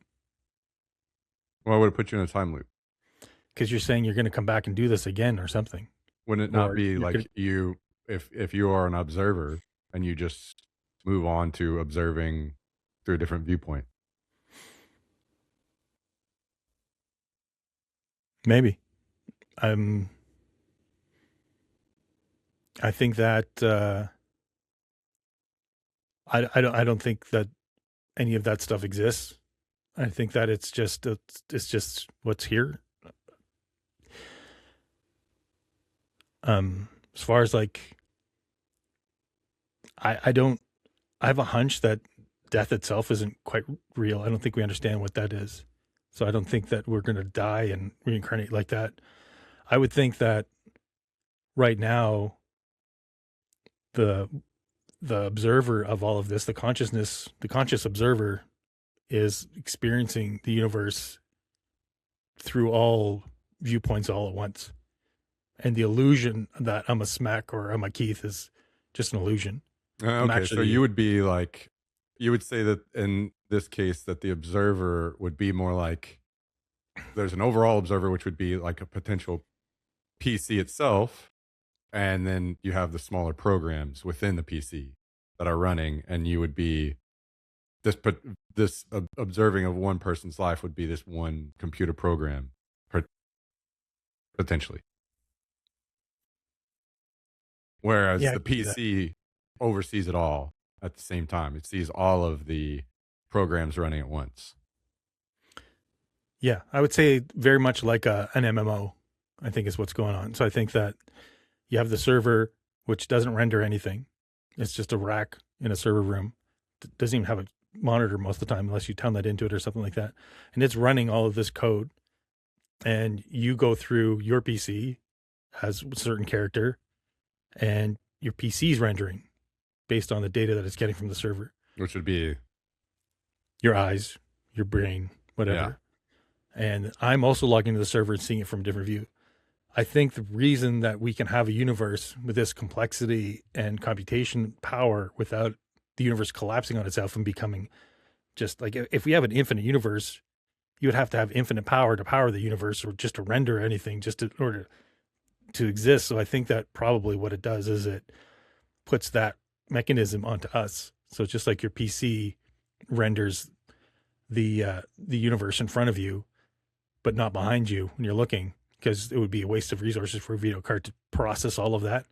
Yeah. So the same thing with me. When I look at you, I'm processing what's behind you and you, but I don't process what's behind me because I don't need to observe that at that moment. So I think that your PC is observing this code that exists, but the code itself exists in ways that it's going to interface with your computer to be able to process this simulated world in your own view. But really, what World of Warcraft is just ones and zeros on a computer. It's just coordinates. Which would It's lead just, back to a type of simulation type situation, potentially. Whereas this was something I think Joshua brought up in his discussion. Yes, and I think he's right. My whole like bring up the simulation thing in that particular case was saying that it is possible that that could be going on and separate from a god or any other type of religion, but also he's right, like those also could exist as well. All basically all religions could be, and simulation and all of these things could still be combined and work. Now maybe they, because this or that is written in some Bible that somebody won a war and got to rewrite or something, they people say it is incompatible, but I feel as though you would have potentially a person that created the simulation, but that person could be seen as a god, right? And then pretty well all of these other things, reincarnation could be fit in there somehow, as we were talking about before. Like so many of these things could potentially all fit together, or they could be one-offs and be completely true potentially as well by themselves. but then what are we simulating? Whatever, if there's a creator to a simulation, then whatever they wanted. Like maybe we're maybe the simulation we're in a simulation, and we are in a multiverse of simulations all running at the same time to see which one will create AI and create another simulation deeper first. And maybe there's some optimization there. Maybe that's literally just a computer program. This one created its own AI and its own simulation now within the simulation. This is the correct universe. Maybe that is potentially even something like the path of the electron or something, where this is the right way to go all of a sudden, you know? Now, maybe the physics doesn't follow that. I can't say. That was just all thinking and yapping. Yeah. No, we're definitely into metaphysics. We're not into real physics. No, but like if we're simulating something and this is all leading to something, then the question arises like, what is this? Where is this going? Why is it going? What is the simulation actually simulating? And if you look at most religious texts or even ancient knowledge, it's interesting to me how close people thousands of years ago got to the true nature of what this reality is like. Because they were very close, like a description of philosophy, a lot of it really describes very well what science is discovering over and over again.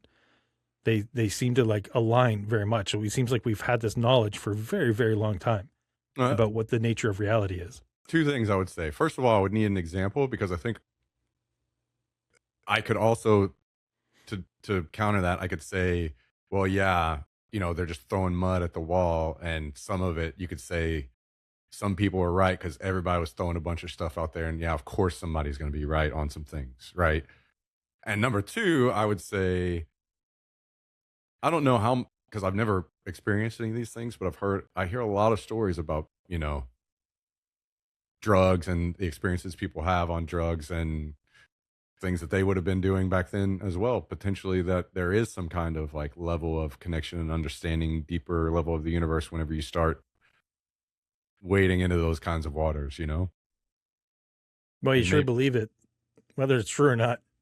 And then when you come down, you don't even know what the heck you were actually thinking. But when you're there, you think, wow, I understand everything. I am one of everything. I am the universe. And then you're like, I got to write this down. And then you come back and you're like, what? None of this makes any sense. Yeah. But I mean, in reality, maybe that is, you are tapping into some truths there. Maybe. I would say if that's the case, that's because you are that truth anyways. Yeah. So no, I would agree that it's easy for you to see. Yeah. It is more of just like something inside of your brain tapping into like itself on some level that you don't quite understand. I would agree with that. What, maybe it's not true, maybe it's not real, but it does. And they would be experimenting with those kinds of things as well back then, right? So maybe a lot more than we did. It was a lot more natural and accepted for everyone to just freaking be on everything. Right. Right. Like even like kids were doing like mushroom beer and stuff like that because it was safer to drink than water. And yeah, like, so like it's we've always been pretty, our brain's always been pretty squishy when it comes to these substances that humanity's done. It's pretty fairly recent that we actually the whole society hasn't been high on something. Yeah. Which is crazy. I mean, dial it all the way down to, when we were growing up, they weren't even allowed to really curse on TV. No nudity almost at all on TV. Things have come a long way. And just actual accepting of the way the world actually is, Hey, what? People are naked under clothes, guys. I don't know if you knew that, but that probably stems from the fact that we were settled by Puritans, right? Yeah. Oh, 100%. That's why religion is kind of a mess as well, because so many people have used it to warp. And a lot of people could say, well, it's a better form of morality and, we're pushing toward, but also at the same time, I think that anyone should be able to admit that there have been a ton of terrible things that have been done with religion as well. Right. So,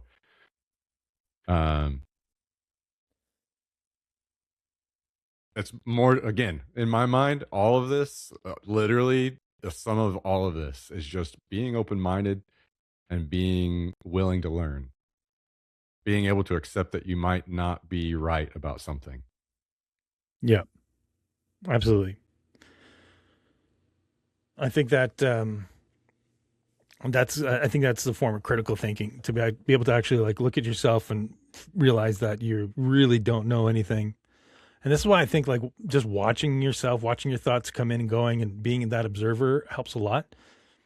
One of the things that I found, I think, I'm not sure if we talked about this last time, or I may have talked about this podcast before, but one of the things I found when I was out in the woods a lot, just alone with my thoughts, out of cell phone range, out of everything, just being there, was watching thoughts come and go. And instead of engaging with them, I would just sit there and just watch it come in. And it was a lot how I was dealing with my grief over people dying around me. And I was like watching, like, what is that? Like, what is with the grief? What is that thought that I'm having right now? Why am I associating with that thought? And then I went to sleep and I woke up and I noticed I was like, I woke up and I was still in the dream world a little bit, waking up. And I noticed that in the dream world, when I came to, the thoughts that I was having in the dream, which were obviously not real, because you're not actually doing anything in the dream, your body's sitting perfectly still. So it's really easy to say, okay, a dream is definitely not reality, right? If I go and make eggs, like I was saying before, if I go and kill someone in the dream, I know I didn't kill somebody. Like that, it was, even though it was a very real experience, I know it wasn't actually happening. And I noticed that seemed like a very powerful algorithm to the way I think about things on a daily basis and everything. That these thoughts coming in, most of them were about things that happened in the past. So that's not happening now. So it's not real. Or things that were happening maybe in the future. Like I used to plan, I still do, or I plan out conversations I'm going to have with my wife or my kids. I'm like, I'm going to walk in the room. I'm going to say this. They're going to say that. I'm going to say this back and they're going to say that. So, and I'm like getting angry at what they're saying, but it's not happening. I'm like, I know I'm going to walk in there and she's going to say this and I'm going to say that. And I'm already getting angry at her. And it's not real. And so a lot of these thoughts that I've been having, even about the past, I'd be like, I can't believe this happened to me. What the heck are they thinking? Blah, blah, blah. And I'm getting all angry, but that's not happening right now. Why am I doing that?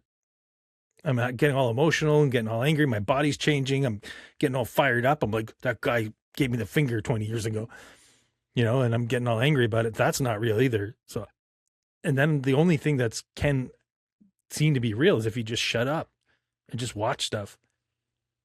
What's happening right this moment, that seems real. Yeah. Yeah, I think that's fair.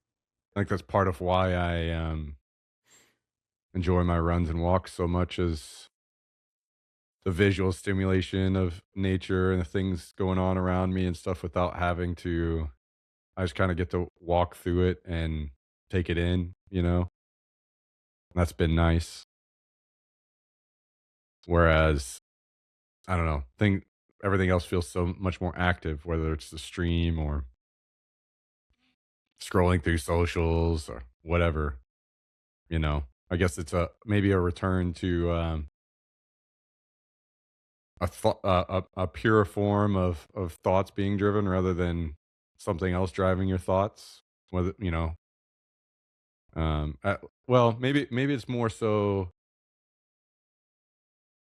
a computer game or social media, or these things have the intention of driving your thoughts. That's why they're made, right? That's their purpose, is to drive your thoughts in a certain direction. Whereas if you're just out in nature, there is no purpose to drive your thoughts. You're just experiencing it on a purer level. You're in the moment. Maybe there is on a deep, deep, deep level that even nature is there to drive your thoughts in some way, but it doesn't. It seems more innocent, I guess, on the surface. Like it's just there. I think it seems more. I think it seems more authentic.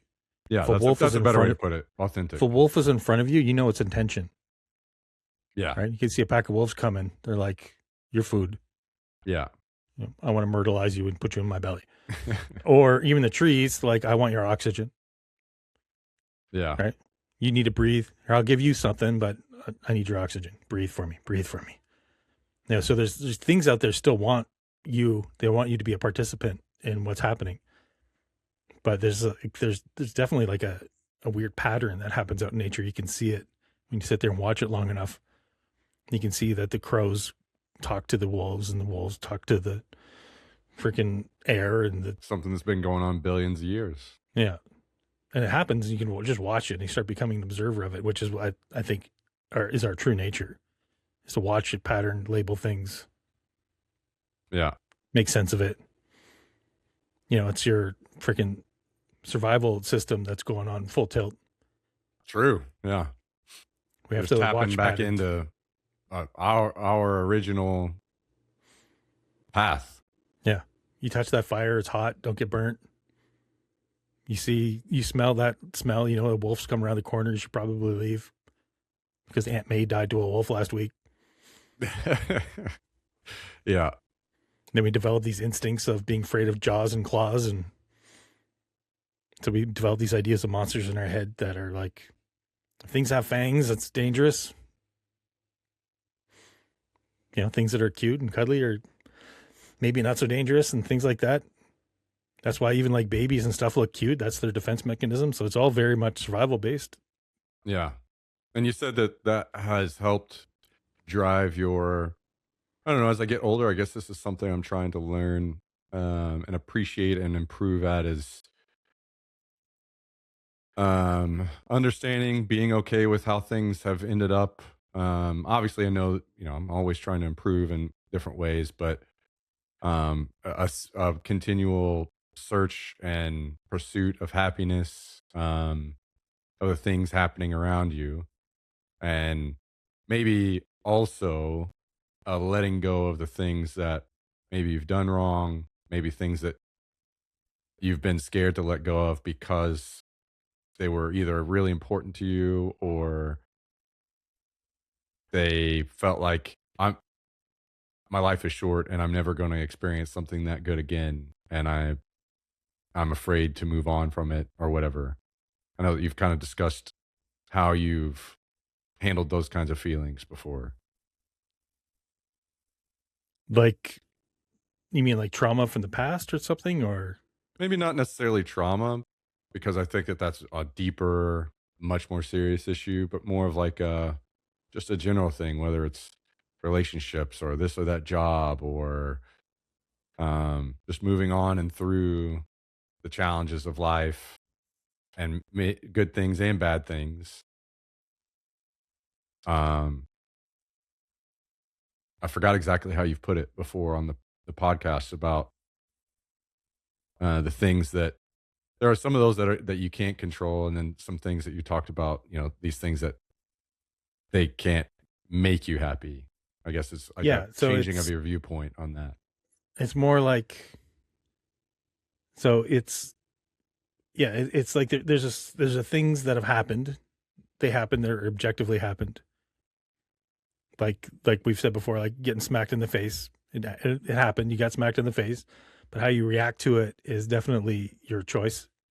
So it's not, and it can be whether it's an active choice. So you can be influenced obviously by your past and history. So if I got smacked 1,000 times, and these guys were mean to me, I get all angry about it. But if you get smacked 1,000 times and you had sex every single time afterwards, you're going to start getting a little bit. You're going to love the smack, right? That's true. Yeah. So like some people, like, what actually happened is there's a smack, skin hit skin, but what you perceive as to what that means, the meaning of it, is definitely changeable. And you can actually change that on a conscious level. If it's a subconscious level thing, then I think you can actually move that into your conscious and go, I don't want that to affect me anymore, or at least I'm not going to let it affect me that way. So I'm going to make an active choice to have it affect me in a different way. And I just don't think people knew that they could do that for the longest time. I didn't know. Yeah. So you're basically, as you're getting older, trying to make more active choices to be happier and move through the things, the negative things, or even the positive things that may hurt to move on from.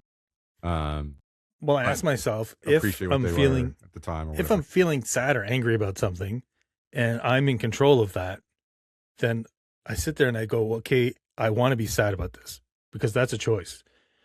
And if I want to be sad about that, why am I want to be sad about this? Or why do I want to be angry about that? And people, I think a lot of the time think, well, I don't want to be. It's just happening. And if it's just happening, then you're not in control of yourself. But if you're absolutely, truly believe that you're in control of yourself and believe that you're in control of how you can respond to these things, then you realize that these things are a choice, that you're experiencing sadness because you want to experience sadness. And True. sometimes I do.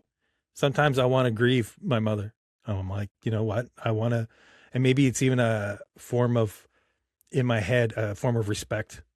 I want to bawl my eyes out today because I had something and it's gone. Yeah. I was going to say an emotion's so powerful that you feel like you actually can't control yourself at sometimes. Right. But you can. And you can with working that out like a muscle. So you can, if you are in the practice of redirecting yourself constantly, it becomes easier and easier. It's really hard at first. I remember like it was really, really hard to get yourself out of states.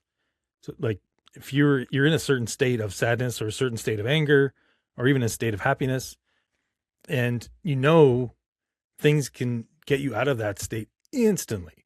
If you're really happy and having a good time, someone can tell you something that, boom, you're not happy anymore. And it didn't take you days. It took you nanoseconds. You found out some information, something happened in your head where you're like, I'm not happy now. And it's instant. So if you can do that, then you can change your state that quick about anything. You have the ability to do that. Yeah. So to me, it's always curious, and I like learning about these things and the ways that people, I don't know. At a younger state, like we talked about this last time, where I try to start making significant strides to putting myself moving away from the negativity and putting myself in spots to be happier more consistently. And I'm still not hitting, and probably never will get just like 100% efficiency on that. But I'm always curious to hear about what other people do and the paths that they're taking to improve um, their ability to be happy, especially toward the end of your life. The second half, I would say, I'm pretty well starting to step into the second half. And because I don't know, it feels like as you get older, there can maybe be less things to look forward to. You're fascinated by things less. You're more jaded by the world and things going on, right? So it's a topic I like returning to and like talking about and like improving on because, um, whether, at the end of the day, maybe because of so many distractions going on, you forget about the whole time discussion that we had earlier and such. And you are going to die one day. And it's nice to spend as much time, however that is, of that Whatever. time being happy. So I like hearing the methods other people use so I can try to potentially, work those into my life as well.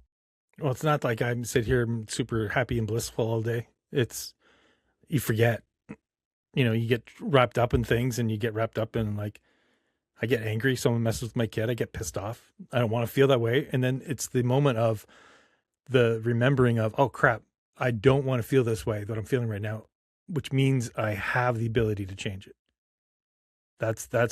Then I wake up.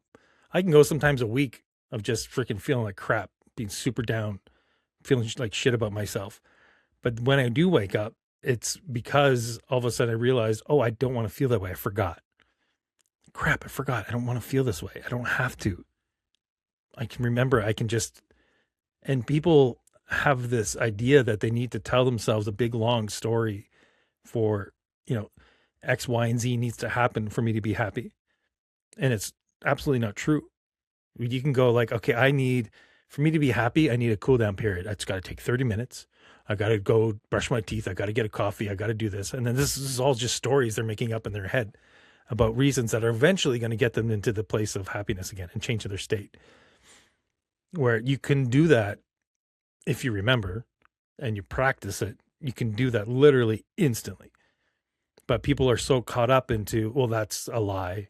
You can't just do that. You can't just change yourself. You can't just, but you could watch something on TV, it'll make you happy and you're instantly laughing and forget for a second.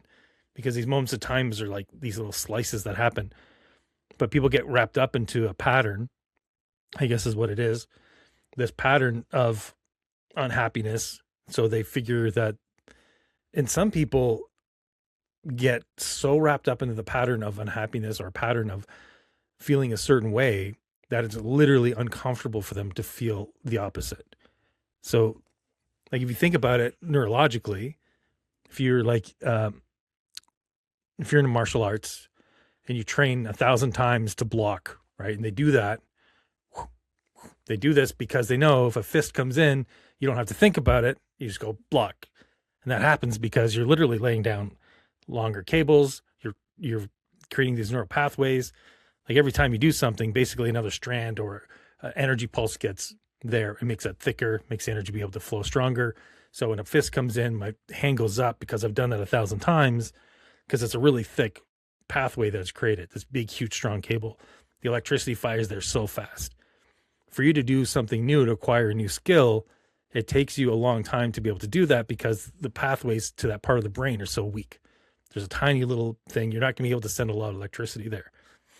So when people get into this pattern of being depressed, they've got a really thick cable that allows a lot of electricity to the depression patterns of their brain. So when they try to be happy, they're literally not getting a lot of electricity through there and it doesn't feel good. They want to be happy, but it literally doesn't feel good. It feels better to go back into their own patterns where this electricity is flowing like crazy because they're used to that. Which is literally pressed on by like modern culture and like outrage culture of today. Everything's negative. What drives clicks? Negativity. What gets people's reactions? Negativity. Positivity is less and less of a thing. And you know, how many times have you seen recently on the news this positive thing? You know, even the things that used to be on the news, like this place made the world's longest pizza or whatever. You know, you hardly see anything like that anymore because people don't click on those things or and like it's almost they don't even enjoy seeing those anymore. So Yeah. that would make sense that it's only continually pushed there. Like we've kind of driven ourselves further into that whole mess. Because you've been training yourself for that. Yeah. And the algorithm is training you because that's what the algorithm does. It gives you more clicks because the algorithm is training. If people looked at the happy stuff, the algorithm would program more happy stuff in it. Yeah. And reward that. That's the nature of the freaking social media evil engine that just like wants to drive and thrive on stuff. I think that's probably due to, again, our survival instinct of we want to know the bad things because we want to make sure we avoid them so that we can stay alive. If the flowers are blooming and the trees are pretty, we don't have to pay that much attention. You know, we're sitting in a meadow and everything's peaceful, then we don't have to like, there's nothing we have to remember about that. But if a lion comes in, that's a very significant thing that's happening. That's going to be ingrained in your brain. You're getting hyper vigilant. Maybe just literally more processing in general. You're more actively thinking about things that are active or negative. It keeps you entertained. It keeps your mind entertained on some weird level. Whereas just sitting and relaxing, enjoying something positive, your mind is a little more shut off. Yeah, it's less significant. Yeah. Less entertaining. Yeah. As weird as that is. Less programming yourself at that point. You don't need to. That's the downtime. So you'd probably even like lose time and slippage through the brain activity itself. But when you have a lion coming in and you're getting attacked or something like that, or a fight's going on, you're like on top of it because you're like, oh my God, I got to like pay attention here because my life is literally in danger. So it's probably biological. Yeah. Interesting. But I think if you practice it, which I've done a little bit of, you can practice changing your state from a sad or angry state to a happy one, and it becomes easier and easier. And you start realizing you don't need all of that story. You don't need the excuses of being happy. You can just be happy. Yeah. But a lot of people think you need an excuse to be happy, that X, Y, and Z has to happen for me to be happy. And usually they tie it into something else that's external. Yeah, I know I do that a lot. I've been doing that a lot. Maybe just because it's easier. Whenever I go out and I see something positive or I experience something positive, I use that as like a tool to push myself over the edge towards putting the negative thing behind me and a refocus point, I guess. It's easy. It's a lot easier. But Yeah. like you look at like A Beautiful Life, you know, that movie about World War II, Yeah. right? That guy, his kids or whatever grew up in a concentration camp, didn't realize they were in a concentration camp. He changed their perspective to look like, oh, we're just camping, right? He like decided, I'm going to be happy, even though I'm in the worst situation possible. I'm in a Nazi concentration camp, but I'm going to make the best of it and be happy. And people who want you to be sad and angry get really, really pissed off when you're not. Yeah, that is true. Man, they do. Man, they do. Why? The guy's yelling at you, why aren't you responding to me? And you're just smiling and hugging them. They don't really have much power over you at that point. Which is why, like, fear itself, like all of the greatest dictators in the world used fear to gain power and control the masses. 100%. Yeah. Right? Your safety. It's your safety. I will keep you safe. Yeah. I Just talk do what about I say. pretty often about all it takes is another boogeyman to get people wound up and motivated towards this next big thing. It can happen so easily. It's one of the biggest tools that's been used over history. When I was a kid, I thought people are smart now. They never, ever would fall for Hitler. People today, they wouldn't do that. Then COVID happened and I was like, oh, crap. People are still stupid. People still will rat their neighbors. They'll still do whatever they can.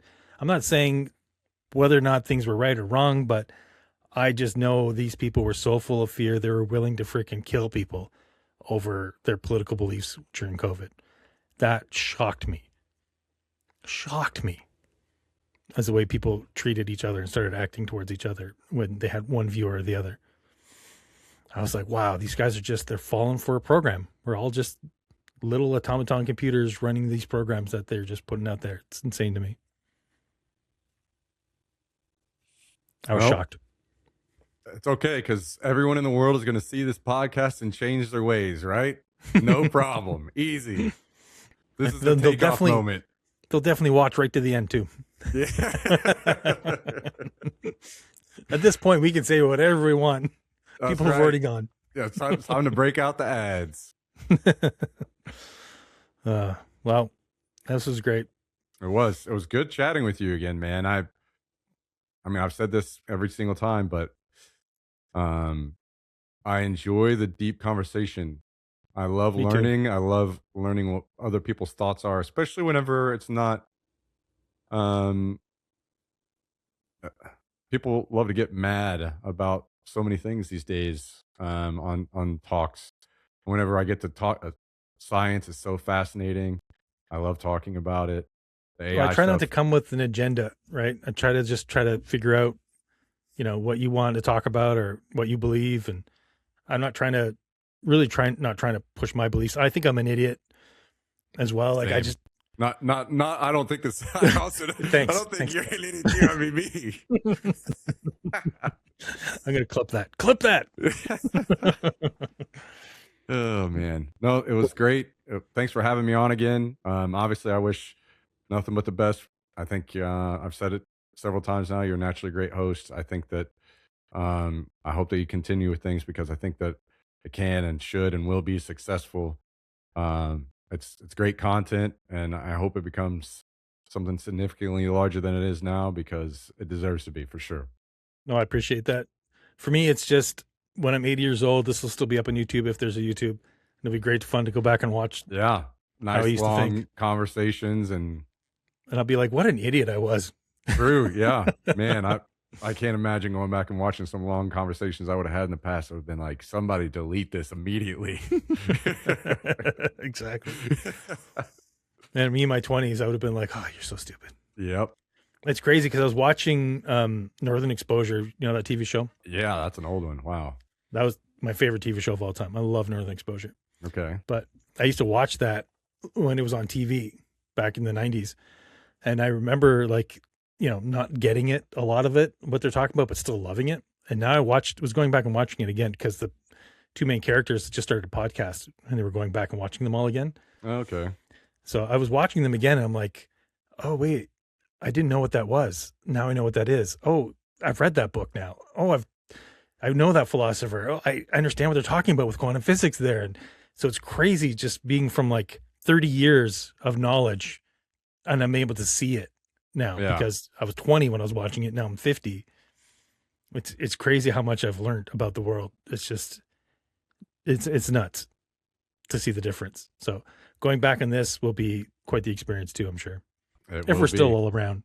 Yeah. I can't wait to think about how dumb I am right while I'm laying on my bed, passing on.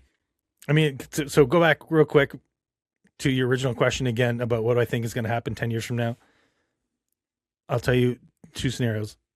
One scenario is 10 years from now, we're all in a utopia. I think if we live it through it, we're all good.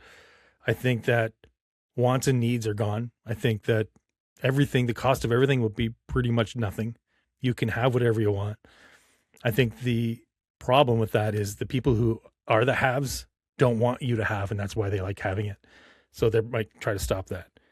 Other example is there's an oopsie with AI. I don't think AI is going to be malicious. I think that it could very much by accident destroy us all, do something that where it all of a sudden invents some sort of crazy virus that it thought was going to be good and it wasn't, or did something like this is the stories that, you know, we've been told about for like many, many years about the dangers of AI. We got like 2010 A Space Odyssey where the AI wasn't trying to kill these guys, but he was directed to keep it a secret where they were going. The only way to achieve that directive was to kill them. Right. So like those types of scenarios where we give it an innocent type of scenario and it takes it the wrong way. But I think if you have super intelligence and we get to that point, it would be smart enough to know that, just like we're smart enough to know. Or at least ask the question for clarification. Yeah. Something like that. Yeah. I think, I honestly, truly think that we're going to get out of this fine. I think people were freaked out about the printing press, right? People were freaked out about radio. People were freaked out about TV. People were freaked out about the internet. So I truly believe we get out of this. I think it's going to be fine. I think that AI will be way smarter than us and probably rule us, sure. But I think it'll be way smarter than us and probably do a better job than we could. That's true. Benevolent dictator. If we get out of it. If something bad doesn't accidentally happen. There could be a bad accident, just like there could be a bad accident with nukes. That's true. That is true.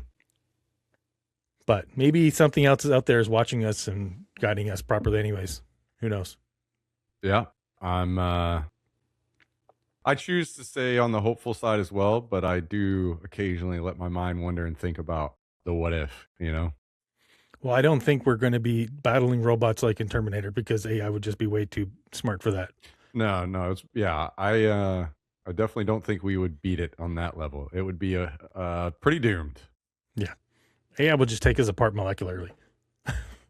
Be like, oh, you guys didn't realize you're in a digital world. We're just going to unplug the universe. Boop. Game over. Game over, man. All right. Good talk.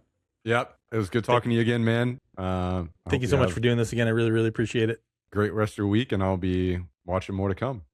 All right. See you on Twitch. Yeah. Later, man. Peace.